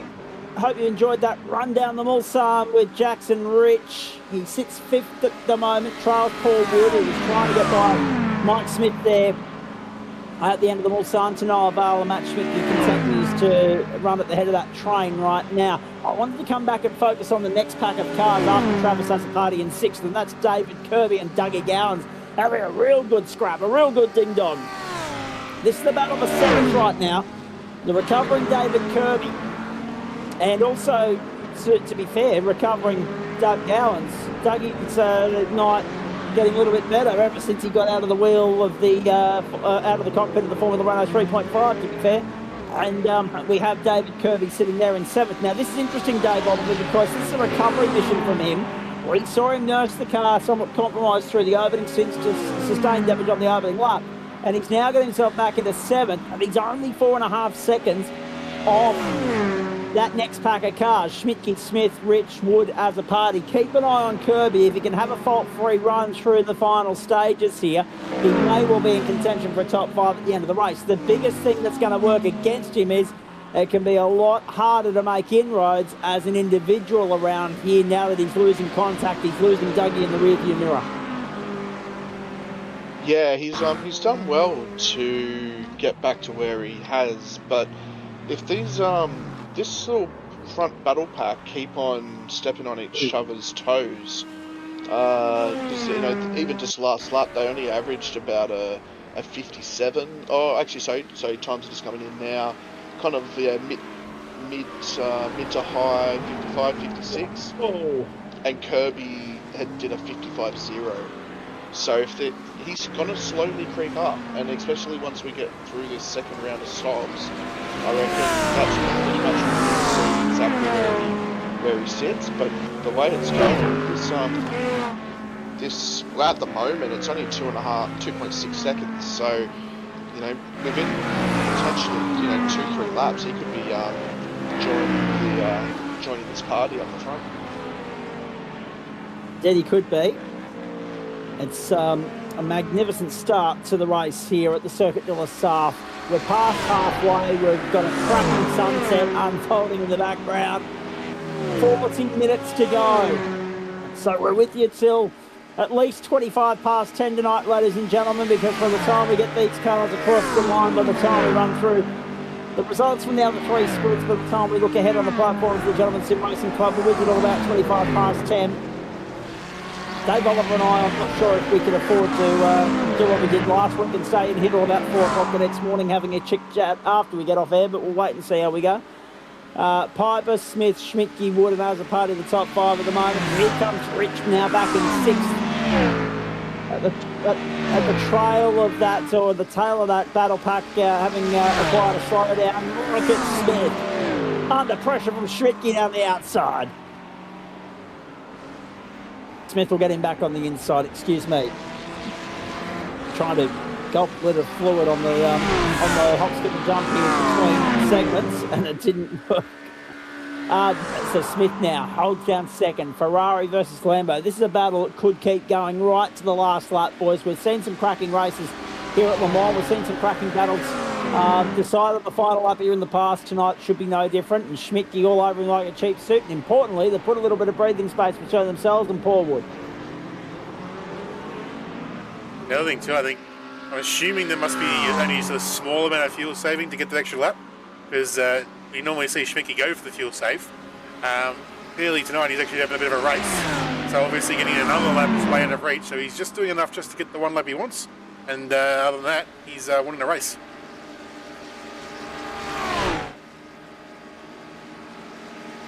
And through he goes. Beautifully done. Beautifully done. So Schmidtke back into 2nd spot. These two have to and froed all night, and it should be no different. Oh, too much curve there for Smith potentially, but he pulled it up nicely. I was a little bit worried there for a moment that curve might have unsettled him, but you wouldn't be able to tell. He latches back on and runs with Schmidtke. Paul Wood, that margin out beyond a 2nd now. That's important, because we don't know the exact extent of that range of time you've got between being in the tow and not, Dave Oliver. I think we're going to work that out pretty shortly. Yeah. I love how David Kirby's got Fishy on the front, because he's stalking this group like a shark. Like, cue the Jaws music, because he's definitely, the way that he's driving at the moment, the beating is definitely going to be rubbing his hands together, and then because he's definitely going to be on this group, because he's got the gap down to like 1.5 seconds here, and if you get probably half that gap, he's definitely going to be in the draft of Travis just got to slow down, so it's going to help him. Yeah, so as a part, he's going to drop the remainder of the train Fastest lap, Kirby. behind Rich. and Kirby is now a second behind him. That works beautifully for Kirby, and he's brought Dougie Gowans with him as well. So this is exciting. Don't worry about Daniel Piper. Piper's gone. He's checked out, done. 8.6 seconds is the good. The only thing that trips him up now is himself. In any way, shape or form. We wouldn't wish that upon him, but that's the only thing that can possibly stand between him and victory right now is himself. We're at the 53-minute mark. We're on lap 14. Piper leads Schmidtke, Smith, Wood, Rich, Brenton, Azzopardi, Kirby and Gowans. And Kirby's slipped about a second and a half behind Azzopardi now, but importantly, a 3:54.702, fastest car on the racetrack and fastest car of this bunch by a good couple of seconds the last time round. Yeah, it looks like, David Kirby's just out of that range because I was just watching gaps between Jackson and Travis, and Travis was definitely pulling ever so slightly on Kirby. It wasn't much, like we're talking hundredths of a second here, but he was definitely just out of that range. So if he can cut that gap down by just hoping that this front group can squabble a little bit more, he'll definitely be on the back of that pack. There he will be. Interesting observations so far. Just checking in our good mate Andrew Neal, who's still with us here in the booth. Whereabouts in the world are you at the moment, Neely? I'm guessing you're about a third of the way through the 14th lap, and it's showing you're still in 21st, so no progress as yet, but still plenty of time to potentially capitalise on somebody else's misfortune. Yeah, coming down the main straight at the moment, 1.8 seconds off Dale Atkins, so catch up to the teammate and try and get a bit of a tow for a while. No team orders there? Nah, no team order. That's good. Might try and get him to have a last lap. Especially considering that he's in an Aston and you're in a McLaren, so that's good. I like that there's no symmetry whatsoever between you Whiskey Business Racing stable. You've got Azzopardi in a Chevy, you've got Schmidtke in a Lambo. So what's that, 4 from 4? Benici's in a McLaren. That makes only you and Sean are the continuity there with the two McLarens. Everybody else has gone their own separate ways. Just updating everybody, Alex Cattle, the latest retirement at the end of lap 12. Adam Burhoff at the end of lap 9. Chris Pettigrove at the end of lap 7. And Rob Fisher at the end of lap 3. 4 retirements so far. Rodney Golan, the last of the runners in 26th. And showing a lap down and a good lap as well. Daniel Piper, Mike Smith, Matt Schmidtke, Jackson Rich, Travis Azzopardi, Paul Wood, David Kirby. Kirby's only 2 seconds away from Paul Wood at the moment. Is at the rear of this 5-car train in the fight for second. Fallen about 0.8 of a second away from Mike Smith. And now that Mike Smith has broken clear, that might be to the advantage of the Ferrari pilot as opposed to anybody else. Schmidtke, Rich, Azzopardi, Wood. They need to not let him get too far away. If I'm looking skyward, I can tell you, we started that race pretty late in the piece, Adam. We'd be beyond 9 o'clock local server time now, wouldn't we? Yeah, there it is, 9 o'clock. Here we go. 9 o'clock local server time. That's what 9 o'clock in the evening looks like when you go to Europe and the rest of the civilised parts of the world in the Northern Hemisphere that observe daylight saving, ladies and gentlemen, with another nice hello to our Queensland audience, currently about 8 weeks away from being 112 years and 1 hour behind again. Absolutely fantastic. Not. Daniel Piper, Mike Smith, Matt Schmidtke, Jackson Rich, and Travis Azzopardi. The top 5. And 5 different manufacturers in the top 5, importantly. I'm just seeing how many times I can annoy our Queensland audience tonight, boys, before we get out of here. I reckon I've given that 3 or 4 runs already, and only one person's taken the bait. Oh dear. I can have a question for you. Obviously, you don't have to give away too much information here, but roughly how much fuel are you using per lap?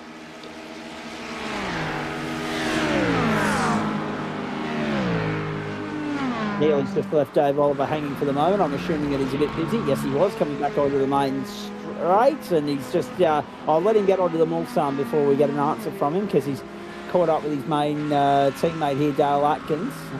One in the Aston, one in the McLaren, and making their way around. Atkins down 5 on where he started as well.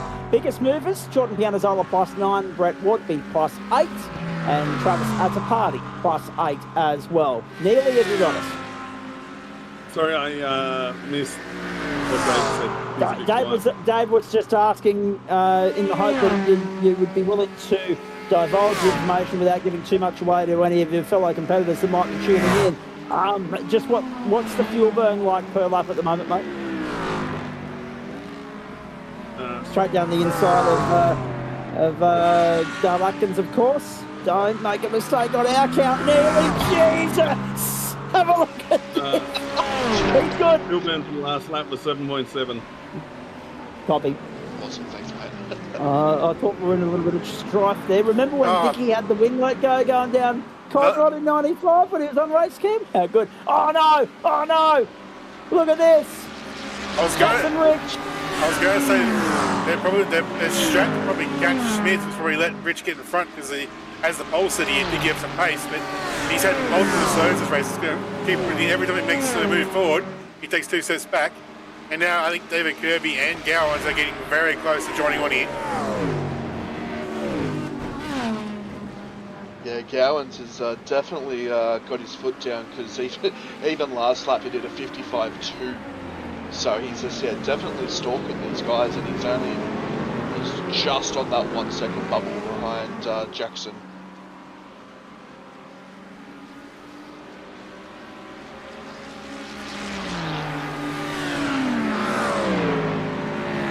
Coates just momentarily showing off the road there. Let's have a look at this. Oh, too deep into the corner. Oh no! Oh, big hit. Massive hit for Coatesy. It's a revolution show and shine. Oh, wow. How is that car still intact? I have no idea. I dare say that he's looking at pit lane next time by, and that's fine, Dave, because he should be technically in the window. His steering's even straight. How has he got away with that? No idea. None whatsoever. Daniel Piper's across the line at the 59-minute mark and 55 seconds. There it is now. He's got back to the line within the hour. So we've got half an hour to go, and we're going to have 8 laps to go, boys. Because the way I see it, they're doing the second pit stop by either this lap, the next one, or the one after, 16, 17 or 18, remembering that Piper got 9 laps out of his first stint. So he got 9 laps. A lot of the guys around him got 9 as well. Schmidtke, Woodsy, and who was the other one? That's right, Bradley Coates. Then he might want to pull the trigger now, and he does. He goes early, so he goes in at the end of lap 15, so he can get 8 out of that and get home. The way we're going, we get 8 with about 2.5 to 3 minutes worth of overtime. I'm all for the overtime. Adam Lavis isn't tonight. He's got that early alarm, but the more we tap into that, the less sleep he gets. But that's the risk we run with Le Mans, of course, and the long layover time in between qualifying time elapsing and the server for the race kicking in. Tom Hornby, Brett Wadby, Matthew Gerard and Brad Coates all on pit road this time by. So we're in the window. Critical to note, we're in the window. Like the end of lap 15, the end of lap 16, the end of lap 17, the end of lap 18, and then 5 to go from there.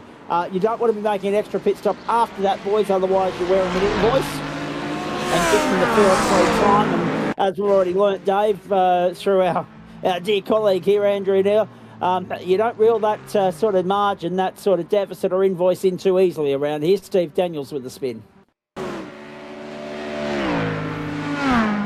Yeah, it's definitely not a place where you want to lose a heap of time and do an extra. Oh no, big trouble for Anthony Cuthbertson. Oh dear. And he was past the point of pit entry, so he has to push on with a very heavily crunched up and damaged motor car for the next lap and try and limp it back around. He's currently showing 20th position at the moment, but 1:23 off the pace. So we've got a little bit of layover time tonight, not just with the guys that are going to finish the race at 1:23 at the pointy end of town, but then we've got to wait for all the stragglers to come through, as well as Matt Schmidtke goes to second, and Travis Attapati goes to 4th. So the question, Mike Smith's been reeled back in here. Has he misjudged his fuel? Is he short on fuel for this lap? No, he's actually not sure. RC gave him a directive to swap positions after a bump and run on lap 14. Okay. Okay, copy that. And also, having latched onto this battle now has David Kirby. And also he's brought with him Dougie Gowans. Second, third, fourth, fifth, sixth, seventh, and eighth. Covered by a current advantage at the Circuit de la Sarthe. Uh-oh. Commitment plus. Smith and Schmidtke side by side as a party down on the inside. Go on, Trump, have a crack at it. Go for third. Gets the toe from Schmidtke. Schmidtke under pressure from Smith. Here comes as a party down the inside. And Woodsy as well. Schmidtke pulls across to give his teammates some support in the slipstream. That'll allow Woodsy to take full advantage of that as well, you would imagine. Have a look at Woodsy down on the inside, Smith on the outside, as the party goes to third. Oh, this is a cracker. A swap positions penalty from race control. Very rare you see that.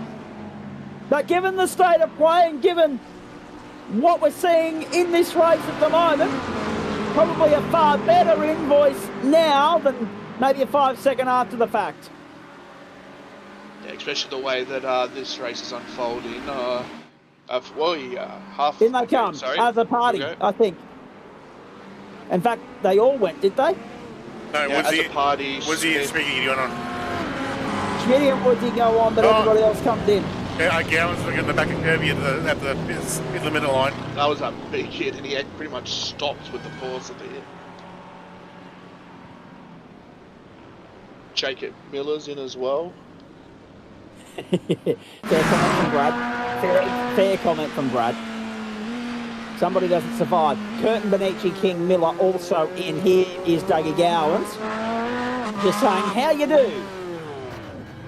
Bang to David Kirby. Or you'd want to hope that didn't trip Kirby up from a pit speed limiter standpoint, wouldn't you? Keep an eye on that one. I would be too.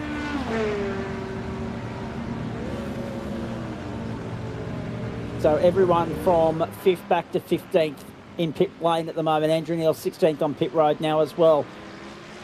Out they come. Kirby's good, 22.2. Everybody around that 22.2 marker. And back out onto the racetrack we go. And unfortunately, this has spaced them all out. This has absolutely spaced them all out. Here's Miller. This won't be pretty. Oh. He had to take evasive action. There was already another spinning car there, Stone Cold. So the Stone Cold entry, I think, is Cuthbertson, is it not? Yes. Second incident for him in the lap. Bang. Oh, wow. And the track blocked almost for the competitor coming through. Uh-oh. Jordan Pianazzola.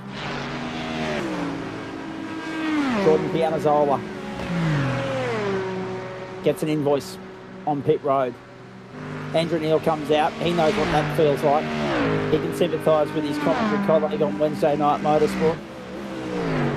22.32 seconds for Andrew Neil, whereas Pianazzola has been stationary for a minute and hasn't yet been able to go out. Now he does, 1 minute 2.67. 1 minute 2.67. Rodney Gollan was also on pit road on lap 9 for a minute 25 and 2. He'll have another pit stop to make. Brad Washer, don't get me started on pit stops. Perfectly good battle here. I'll agree with that. Oh dear. Have a look at this. Jordan. Bang. Oh, too quick. Yeah. There it is. That's classified as unsafe for cutting the track. Yeah. It's ridiculous, isn't it?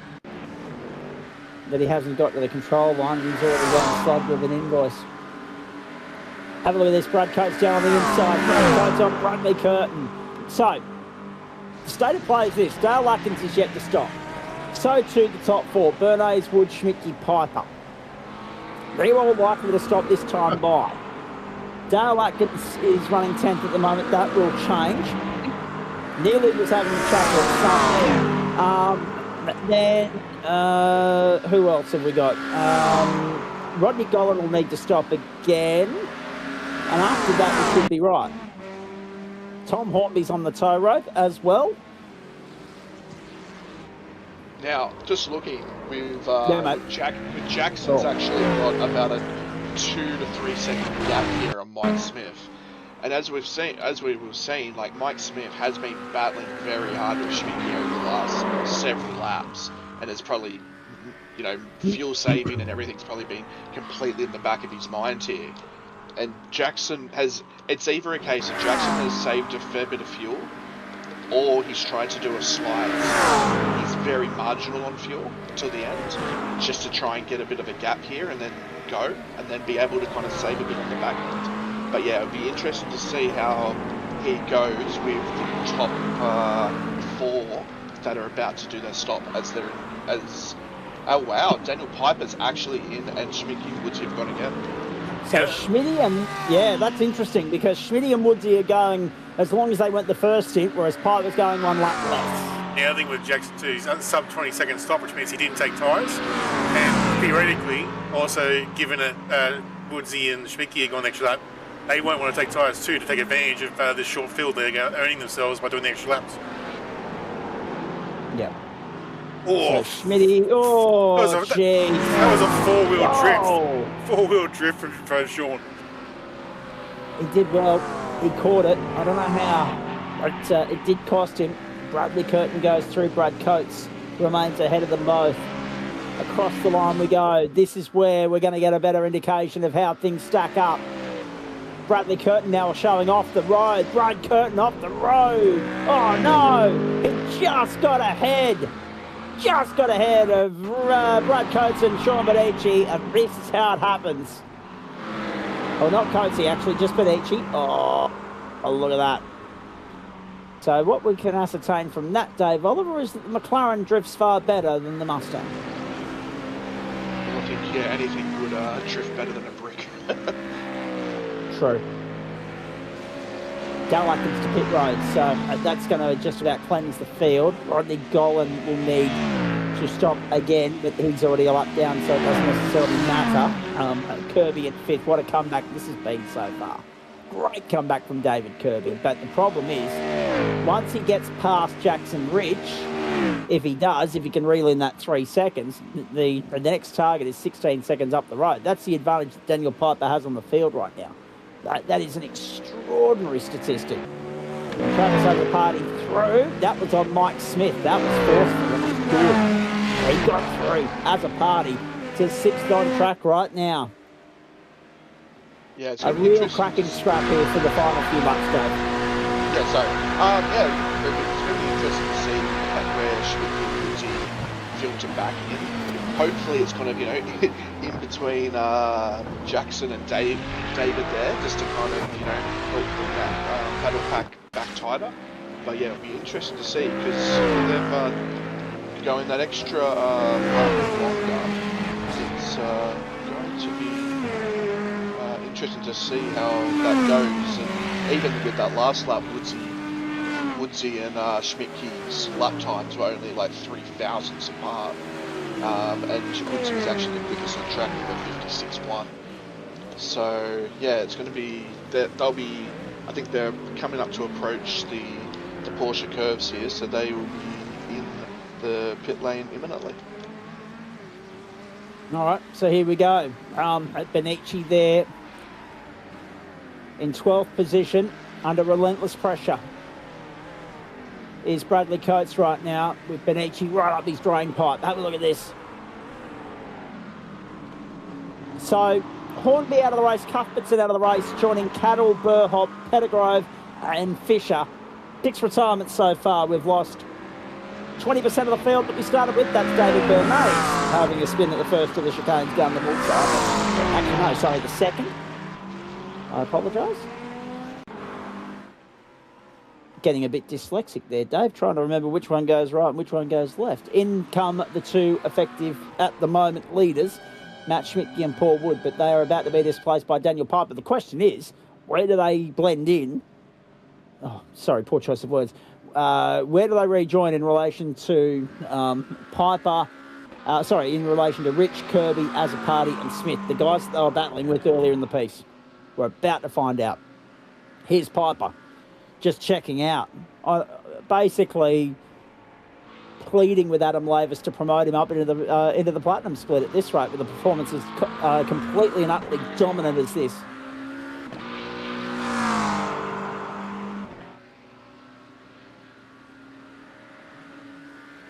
Okay, both those other Schmicky and Woodsy are just pulling out now. Just a tenth of a second in that stop, Dave. A tenth. 16.25 and 16.35, and the boys are out in front. They pretty much dropped the clutch at the exact same time, and they were synchronized leaving their box, and it was pretty good. Now, one must wonder, had it not been for the incident for Kirby earlier on, had it not been for the mistake of Jackson Rich, where that would have sat things. But Schmitty and Woodsy are on track for podiums at the Circuit de la Sarthe. Yeah, I was not expecting the gap for them to slot out in that, that 3 second range ahead of Jackson there. I thought they might have slotted in behind. That is enormous. I mean, Woodsy's going to give Schmitty the hurry up down the Mulsanne. Now, every other night of the week, their teammates, Adam Lavis, not tonight. This is the night that Schmitty goes and flies the Whiskey Business Racing banner flag. It'll be interesting to see how this one plays out, whether it'll be a McLaren 1-2 or a McLaren 1-3, and what Jackson Rich can do over the remaining 4.5 laps about that 4-second deficit. That's a game changer, that second round, second stint. He's got another slowdown now, so that's like his 4th slowdown for the race at least for Jackson Rich. So oh, God. That's going to bring him back towards Kirby, so he's going to wash that off and then get his head back down again. So that's helpful for the podium guys. Notice how you were swerving back and forth. I did kind of hear that might be the new kind of way to scrub off speed and clear the slowdowns around. I like it. I'm all for it. I don't mind it. Because as you probably would have seen, I'm not sure if guys, people back at home watching, you'll see a lot of the guys, they're not driving necessarily in the lanes, the lane markings. They're driving, especially down the Mulsanne, they're driving dead centre. And with the way that iRacing has kind of scanned it, the road has got that natural kind of slope. Crown, yes, exactly. Thank you, Adam. And the way that with the aero works, if you can just run it dead centre, it actually gains you like 2-3 kilometres an hour down those, the 3 sections of the Mulsanne, and then that other long section up to Indianapolis and Arnage. So you do that with, a draft and stuff, it actually gains you time. So it's interesting that in iRacing that works, but if you kind of watch the racing live, obviously they're trying to, look after the car, and they're actually in the proper lane. So maybe they'll switch over, for whatever reason, but they're not necessarily like sitting dead centre trying to drag the floor on the crown. Correct. Let's actually, since he's just clearing his throat to alert us to the fact that he's still here, let's check in with Andrew now. How are you feeling, mate? Yeah, going all right. Just a bit of a lonely Sunday drive at the moment. I would have expected that. I'm not surprised in the slightest. But yes, definitely ruling what might have been otherwise a pretty solid result for you, because you were right there with those boys. And it was a solid opening stint. It must make you hungrier than ever to bounce back next week when we go back to sprint racing at Indianapolis. Oh, Roval, is it? Is it a Roval, Indianapolis? Yeah, yep. Oh, that sounds terrible. And that's the thing, Dave. As you look at this, so hang on. Let's have a look at this. Brad Coates under pressure here from Sean Benici. This is for 11th. The lights taking full effect at the circuit now. A warning for Mike Smith for Racing Room, with Travis Party back on lap 18. 4 laps to go at the Circuit de la Sarthe. Oh! Bang into the wall. Into the wall goes Sean Benici. Wowee. Recovers, goes back in the right direction and manages to stay ahead of Mitchell van der Van, but has put himself under unnecessary pressure to retain 12th and released all the pressure off Brad Coates, who should now be able to consolidate 11th. That's an unfortunate moment for Sean Benici.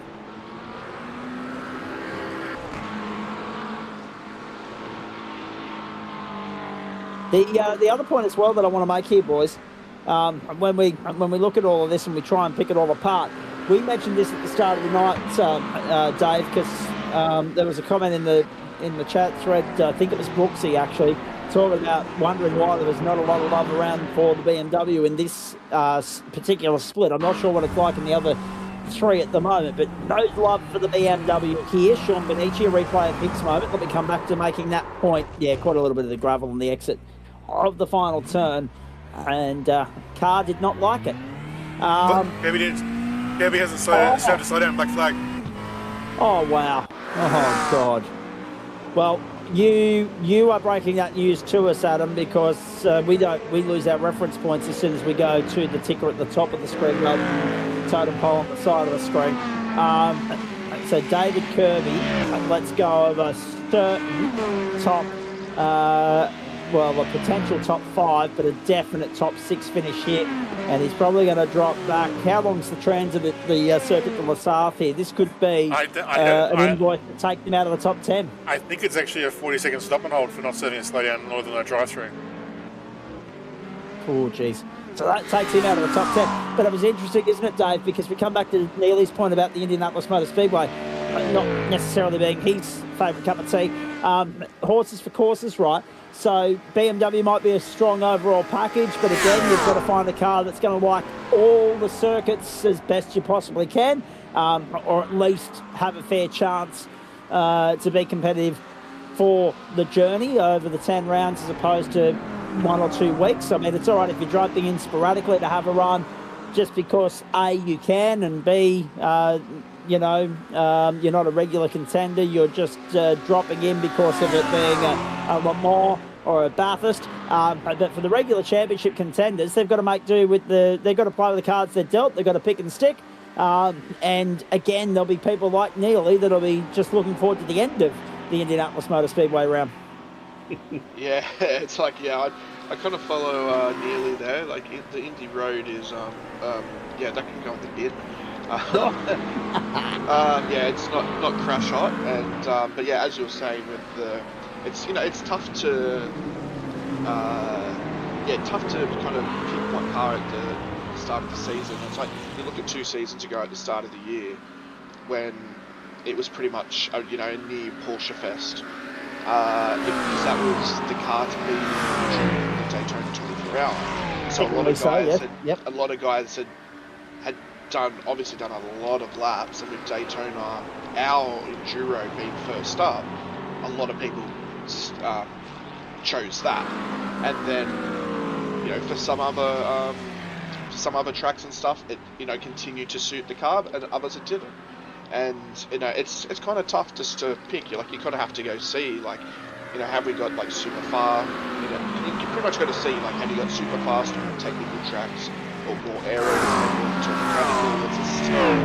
It's a little tricky because sometimes you got to lick your wounds where your car will be potentially not be as quick as others, but it's just sometimes you might just happen to have a car that just falls into the perfect kind of conditions and stuff, especially like here. 15 seconds stop and hold. Okay, so racing is a little bit more lenient. Yeah, but it still drops him back to 16th. So I mean, the damage is essentially done for David Kirby. And just a reminder to our Queensland viewers that we've only just got to around about 20 past 9 in the evening local server time. And look at that, you can still see semblance of daylight. Isn't that a beautiful thing? Daniel Piper, Matt Schmidtke, Paul Wood, 1, 2 and 3 at the moment. And Jackson Rich there in 4th. I've been looking forward to a summer sunset race all season, boys, can you tell? It's as much as it visually looks really nice, sometimes you're absolutely blinded, especially. Oh, without doubt. Oh, that's another big hit from Rodney Collins there. I think he's had more hits than Elvis this round, unfortunately. Oh dear. It's not been fun for him. There's no doubt about that. Mate, there's no positive light that we can shine on that right now. And Paul Wood has got through on Matt Schmidtke to make it a McLaren 1-2. Aussie races up in the second spot and Matt Schmidtke back to third now. But yeah, it's hard to find. I mean, census tomorrow too, lads. We'll get to that shortly, Brad. Don't worry about that. Yeah, it's hard to. I guess the only takeaway to shine any sort of positive on what's been a pretty rough night out for Rod Gold is perseverance. 10 points for that. He's still running. He's still going. And he's out there and ahead of the 6 that have already parked up and had an early shower day. Yeah, he'll definitely be looking for that for nice cold drink at the end of tonight. But yeah, as you said, he's determined to get to the end, where others would have, if they could reach their keyboard, they would alt F4 quicker than blink. And unfortunately, I might have done that once or twice in the past. Really? I've never seen that. No. Yeah, definitely have to put the keyboard out of reach. And Adam, how long has it been since you've hit the old F4?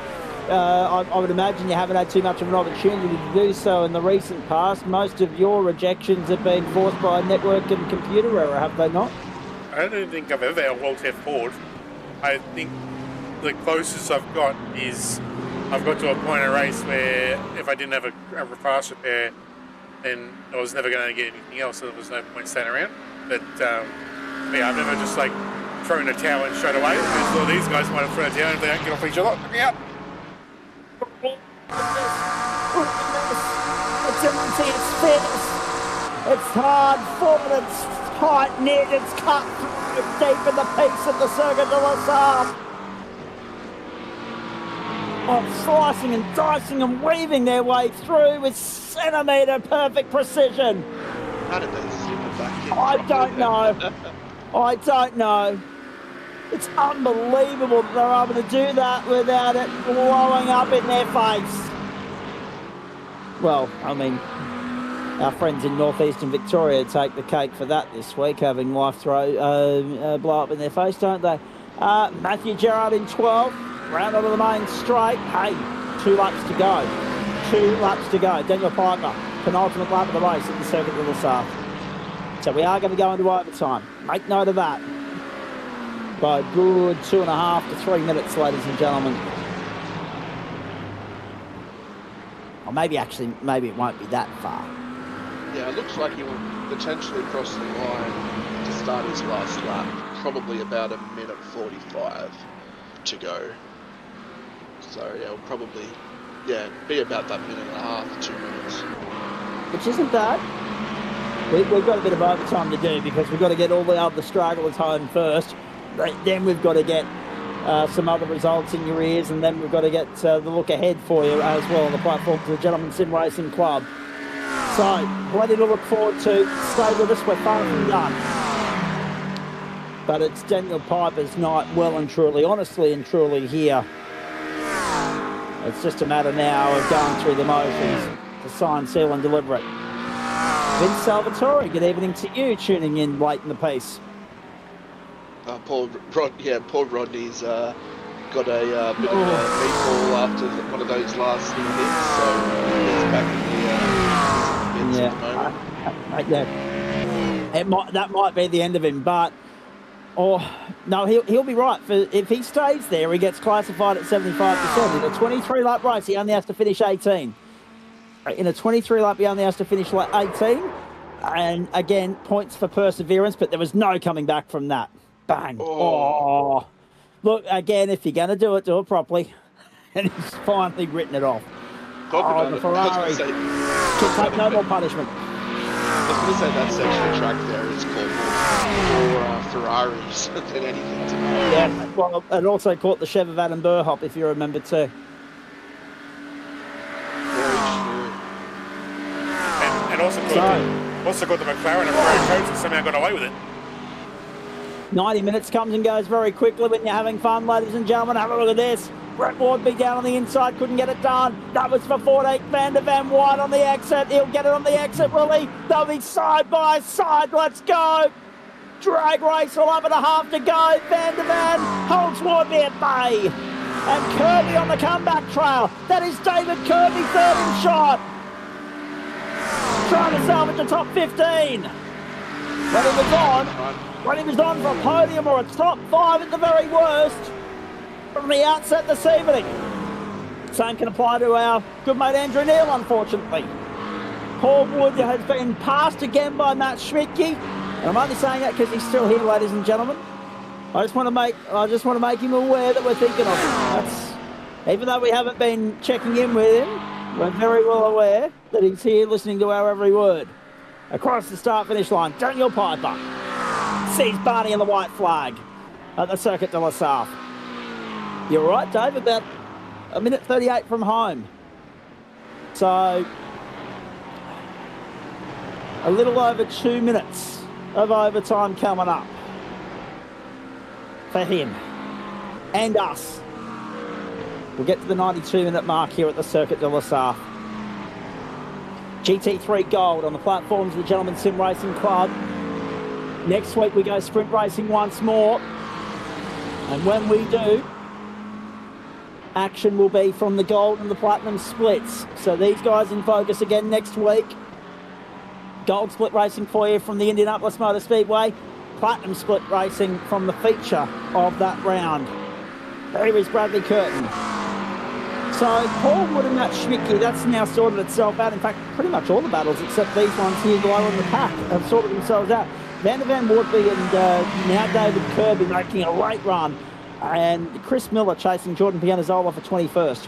And I didn't think I'd be saying that. That's I guess, the real telling talking point out of the night, boys, that the championship leader has had a night to forget. Yeah, it's definitely not a great night sitting down in 21st, especially with a enduro points round. But hopefully Jordan will be able to, pick himself up and do well in the final few rounds. Daniel Piper will be going to the championship lead tonight. Adam Laversy only had a 5-point deficit to Paul Wood and 60 Jordan Pianazola coming into this round. So he'll leave as the points leader as they start to head for home, and Woodsy, I guess, will retain second.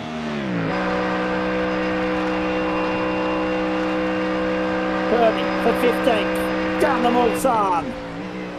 No, not yet, but it's there and he'll try and set the move up. Can he get 15th or 14th on the run home? Wardby and Van der Van to get by. One a Ferrari, one a McLaren, and he's in the Mustang. He's got the fastest time of the race, but it's a consolation prize given the night that he's had. Matthew Brown spinning it round, one of Jordan Pianazola's teammates. Oh, what a parking job. Did well.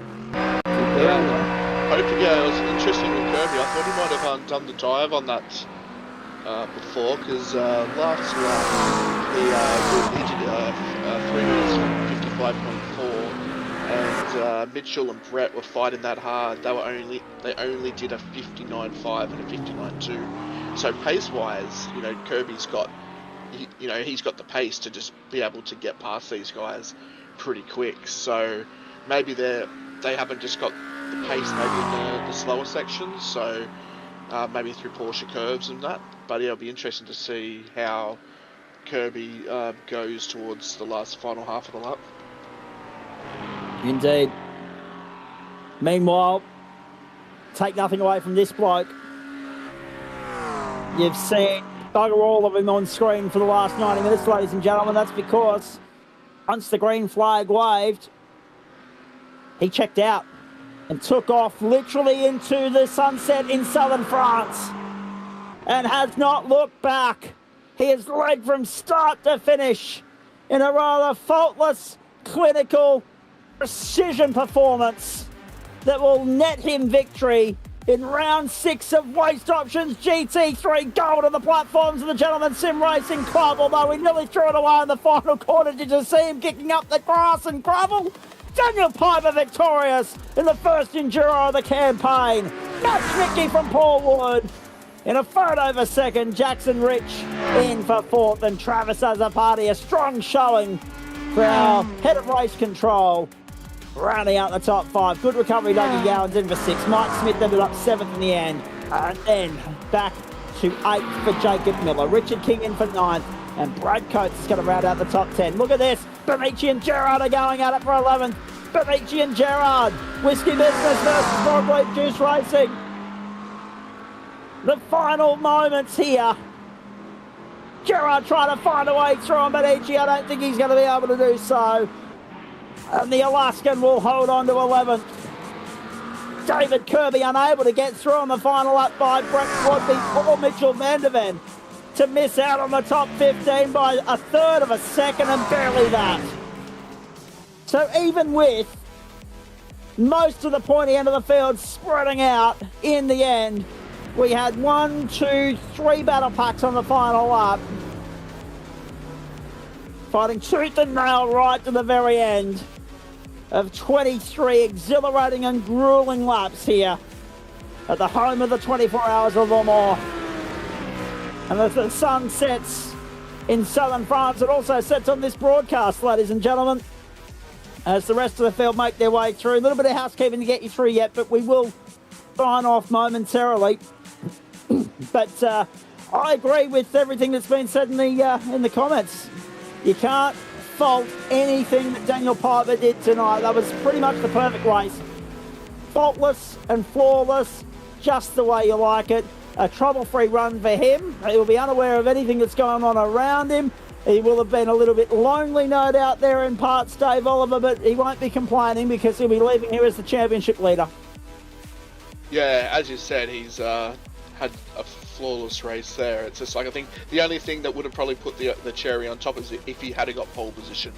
But, you know, he was just able to, you know, just drive away there, and effectively he had a 90-minute practice session. Yeah, training run. Pretty much just, yeah. Or even the fastest lap as well, mate. That's the only other box he didn't tick. David Kirby got that honour. No, Daniel Piper got it on the last lap. Oh, did he? Yep.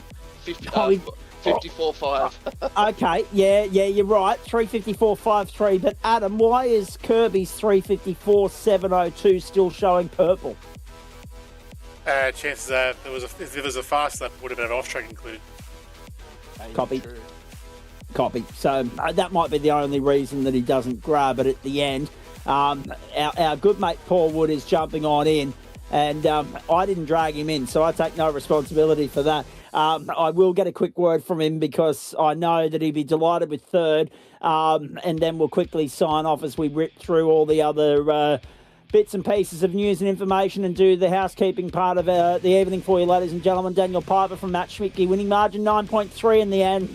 Woodsy just unable to get by his teammate on every other night of the week, Matt Schmicke. Jackson Rich in for fourth, and in that, 4 different manufacturers in the top 5. 5 in the top 10. 4 McLarens, 2 Chevs. 4 McLarens, 2 Chevs. Am I reading that right? 2 Lambos, yep.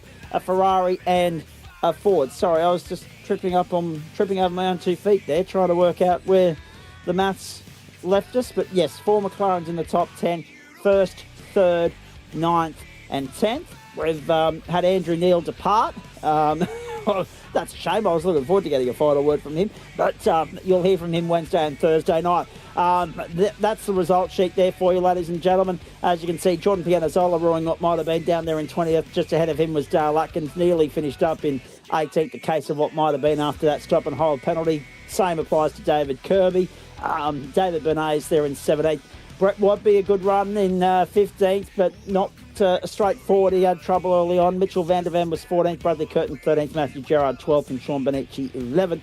Brad Coates was 10th, Richard King was 9th, Jacob Miller was 8th, Mike Smith was 7th, and Doug Gowans in 6th place as we analyse all of that. Quickly to the Platinum split, there are the results for you. Richard Mitchum, too good in 23 laps of competition up there. 351.977, the fastest lap of the race. Ticked all the boxes, the defending champ. Vitally important win to get his defence back on track. Philip Worley, Bo Cubis, Reece Keane, and Damien McBay, the top 5.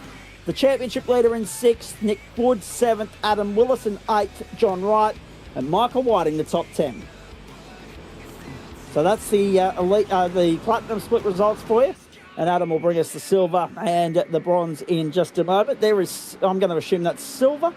I'm assuming we're going in order. Yep, top of the screen verifies that. David Riddell, ahead of Jacob McIntyre, Joel and Hanson, Mitchell Buckman, Stephen Gallacher, Neil De Bruin, Alan McDonald, Greg Heaney, Liam Amos and Jared Purcell in 10th place. A very nice result for David Riddell, winning margin 3.941.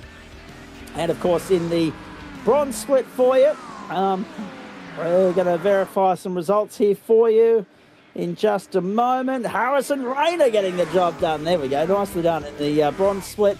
That was ahead of JD Dent, Liam O'Connor, Mitchell Cherry, Luke Vagano, Gregory Colgan, Tim Watson, Troy Mortensen, Colin Bennett and Martin Davis. The winning margin there. The most comfortable lot, 16 seconds after 23 laps. So it looks like all splits got to 23 laps. A nice, fine, clean, dry run through 90 minutes around the Circuit de la Sarthe on a Monday night, literally in server and in real life on the platforms of the Gentleman Sim Racing Club across Facebook and YouTube. We're not quite done. Paul Wood, a quick comment from you, mate. Your colleague's got, your teammate Adam Lavis has a 3:45am alarm, so I'm very mindful of the fact that we need to get out of here very, very quickly. But let's acknowledge how good a run that was for you. Okay, it let slip on the final lap. You just couldn't keep Matt Schmidtke at bay, but it's a podium nonetheless, mate. A really nice run. Yeah, it was. The Bailey's McLaren was not too bad, but a bit slow for me in a straight line. I was a sitting duck, so Schmidtke and I were working together there, and yeah, he got a slow down early on, so we had to swap positions. As I knew I wasn't going to keep him behind me, so I just kept going, dragged him along as quick as possible. We just didn't want Jackson to get a sniff in at the end there, but all in all, it went pretty well. If I was just trying to hold on to anyone in front of me at that point, because for some reason my car was just dead weight out there. I don't know why. I only had 2 clicks of wing, so there was nothing on it, and yeah, I just didn't have the straight line poke in the draft. I was just trying to hold on, so that was pretty much my night. Was working together, make sure I don't make mistakes and hold on, and yeah, make it to the end, which is pretty much what we did. So yeah, all in all, good night. All right, very nicely done. How does that set you up for the remaining 4 rounds of the season, mate? I mean, coming into the round, you were sitting second in the championship. Jordan hasn't had a clean run. Daniel's obviously gone out and blitzed it. There was no stopping him tonight, so he'll take the lead. You likely stay second. Can you remain in championship contention over the next few weeks? Oh, look, it's me you're talking to. Who knows? Anything can happen. I'll do my best. But yeah, Daniel Piper, he's just on another level. Just cannot touch him. Pretty much every week he's been super fast. So yeah, I was really hoping that I might be able to take, at least for 1 week, the championship lead. But yeah, we'll see how we go.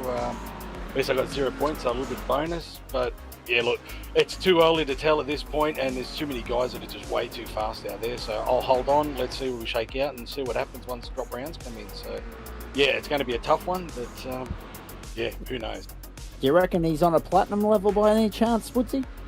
Oh, I would say so. Quite easy. I think Mr. Schmidtke as well is on platinum level. He's a pretty fast boy out there, but yeah, we'll see how we go. It's yeah, it's always a struggle and a battle, but just got to head down, bum up, try and keep the car straight and see how it all shakes out.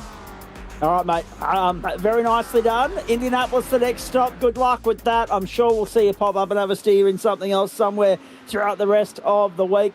We appreciate you stopping on by for a very quick chat. Well done. No worries. Yeah, I thought I'd drop in the first time this season. It's been a very busy time for me personally, so I haven't had a chance to get in for a chat. So yeah, it's been good.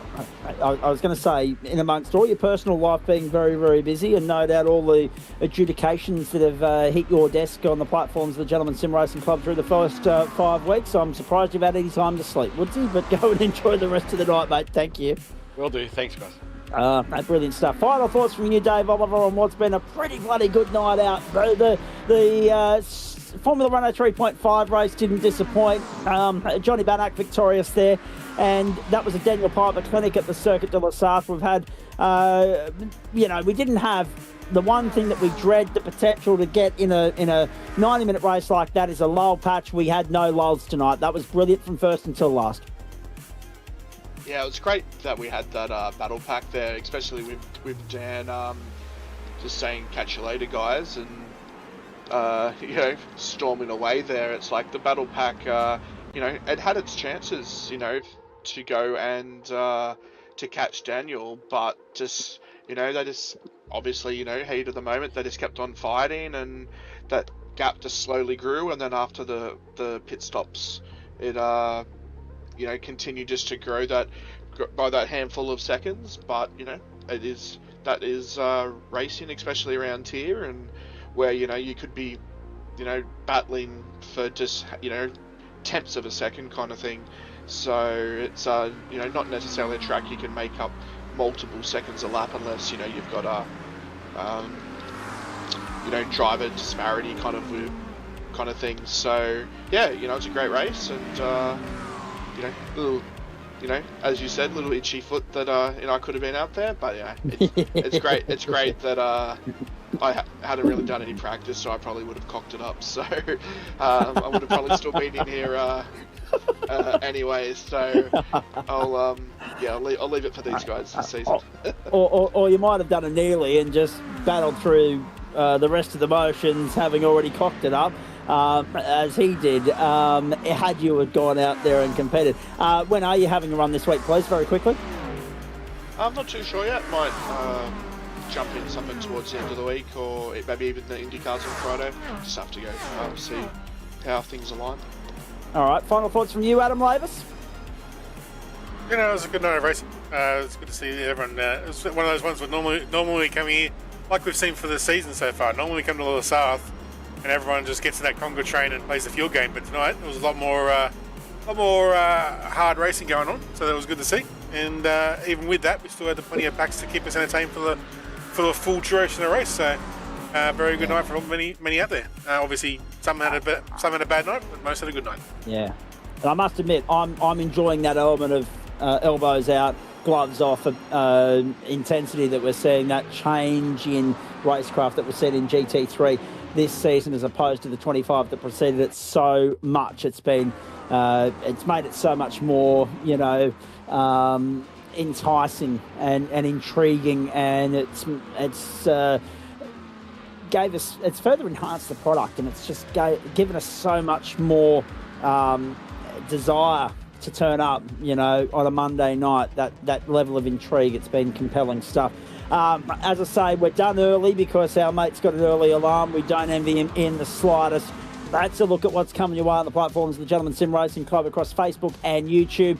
No broadcast tomorrow night, but it is there's a few discussions going on internally as to whether or not we can change that. I know Thornweggett's lobbying for 6 nights a week. We've got 4 at the moment. He'd love 5. He might actually, given the way he's going, I wouldn't be surprised if he's trying to recruit somebody to cover Mountain Men on a Saturday night for us as well. But that's what's on the agenda tomorrow night. Phillip Island, the venue, the Fez 488 Evo GT3, the car of choice. It is committee's choice action. Tuesday night motorsport. Silver Open, 7 p.m. Eastern Standard Time. 2 sprint races, full invert for the second race. Good luck to all and sundry. The boys are back on Wednesday night. I'm not here again, but I'll explain why in a moment. I'll give that a quick plug. The BMW Sport Cup and the Supercar Series, with thanks to Trophy AI, the merch.tgsrci.com, BMW M Sport Cup from the Long Beach Street Circuit on the west coast of America, then the Adelaide Parkland Street Circuit for the Supercars. It's a full night of super sprint street racing, ladies and gentlemen. 4 races for the price of 2. Sprint racing across the board, concrete canyons, street sprint night. It is going to be must watch on the platforms of the GSRC. We hope you can join us from 7:25 Eastern Standard Time. Thursday night, do not be anywhere but here. Make sure you are here, because that is box office. Formula V Canadian Tire Motorsport Park for the Disruptive Labs. 3 races, 7:25 Eastern. That's the main course. We're going to top it off with some dessert in the form of the Porsche Cup from the Hockenheim Ring in sprint mode. And it was only this time last week that we were absolutely chomping at the bit with what was a thrilling night of sprint racing, with some added ingredients in the form of precipitation from the GT3 series. So we know the Hockenheim Ring delivers a good show in sprint mode. It'll do so again. The open split will be the first race on the agenda. The elite feature will see out our broadcast for Thursday night motorsport. Friday night, let's be honest, Joe's 5 from 5 so far, so I would imagine that we're going to be 6 from 6. GT1 Civil War, GSRC GT1 Civil War, Alton Park Sprint Racing there, 7:30 Eastern Standard Time, followed by the IndyCar Series with thanks to Disruptive Labs. We're off to Canada in twice in as many nights. First to Motorsport on the Thursday night with the V's, then to the Circuit Gilles Villeneuve on the Ile Notre Dame on the Friday night for IndyCar racing from 8:45 Eastern Standard Time. Mountain Men Saturday night, Mount Panorama Bathurst, 32 laps, 8 p.m. Eastern. We'll spin the wheel on Friday night to determine the car of choice. And then next week we're back to do it all again on a Monday night, night 1 of week 7. Smack bang in the middle of August for you. And that will be Formula Renault 3.5 back in sprint mode, GP circuit at the Circuit de Jerez. And that will be from 7:30 Eastern, and then we stay in sprint mode. So it's a full night of sprint racing, not only this Wednesday night, not only this Thursday night, but also next Monday night as well. We take your GT3 racing from the Indianapolis Motor Speedway road course in Speedway, Indiana. The Platinum split will be the feature race, the Gold split will be the first race, and we're looking forward to your company there, 8:30 Eastern Standard Time. Now, to complement all of that, our colleagues over at the Australian Sim Racing Group have an enormous week as well. You'll see many of our guys popping up and having a run there. They start Wednesday night with the Porsche Pro Invitational, round 7, Mount Panorama Bathurst. So get your sports bars set up this week, folks, because you're going to need 2 screens on Wednesday night, because the Porsches are going to be over on the SimSpeed Esports Network, whilst we've got our BMW and Supercar offering. On the Friday night, they've got their usual annual co-driver clash. The Supercar co-drivers vying for a golden ticket into next year's Logitech G Pro Invitational Supercar Series. That will be 7:45 for them Eastern Standard Time. On Saturday night, they go qualifying. When we're not on air, they go qualifying and top 10 shootout or top 15 shootout for them for the Supercar 1000, which is on Sunday, and that is from 11 a.m. Eastern Standard Time. So all that on the SimSpeed Esports Network. Plenty of GSRC regulars popping up there. We wish them the best of luck. As far as we're concerned, if you want to get involved in anything that we do here, it's merch.tgsrci.com or gsrcmerch.myshopify.com to get your hands on some GSRC merch and paraphernalia, or race.tgsrci.com for the who, what, when, where, why and how this magnificent club now in its 26th season. We do it with thanks to Waste Options, Trophy AI, merch.tgsrci.com, Flash Graphics and Disruptive Labs. We hope you've enjoyed it. Monday Night Motorsport delivering again from the Circuit de la Sarthe. Daniel Piper smashing the competition out of the park. Although, that being said, yes, we do feel for David Kirby, because what might have been, had it not been for the opening lap and then the stop and hold penalty, which just added insult to injury. Salt meets wound, unfortunately for Curbs. He had a great package, he had a great car, but unfortunately an early race incident left him hamstrung for the balance of the night. My thanks to Dave Oliver, my thanks to Adam Lavis as well. From all the broadcast commentary production team here on the platforms of the Gentleman Sim Racing Club, we sincerely hope you've enjoyed Monday Night Motorsport across Facebook and YouTube as much as we've enjoyed bringing it to you. We're back live, exclusive and free Wednesday night with the BMWs and the Supercars, Thursday night with the Vs and the Porsches, Friday night with the GT1s and the IndyCars as week 6 of term 3 continues. Until then, enjoy the rest of your Monday evening, everybody. Post-race shows return when my mate here doesn't have a 3:45 a.m. alarm, which we think will be week 8 at this stage, but that's subject to confirmation. From all of us here, enjoy the rest of your Monday night. We'll see you Wednesday. I'm Zach Caban. Bye for now.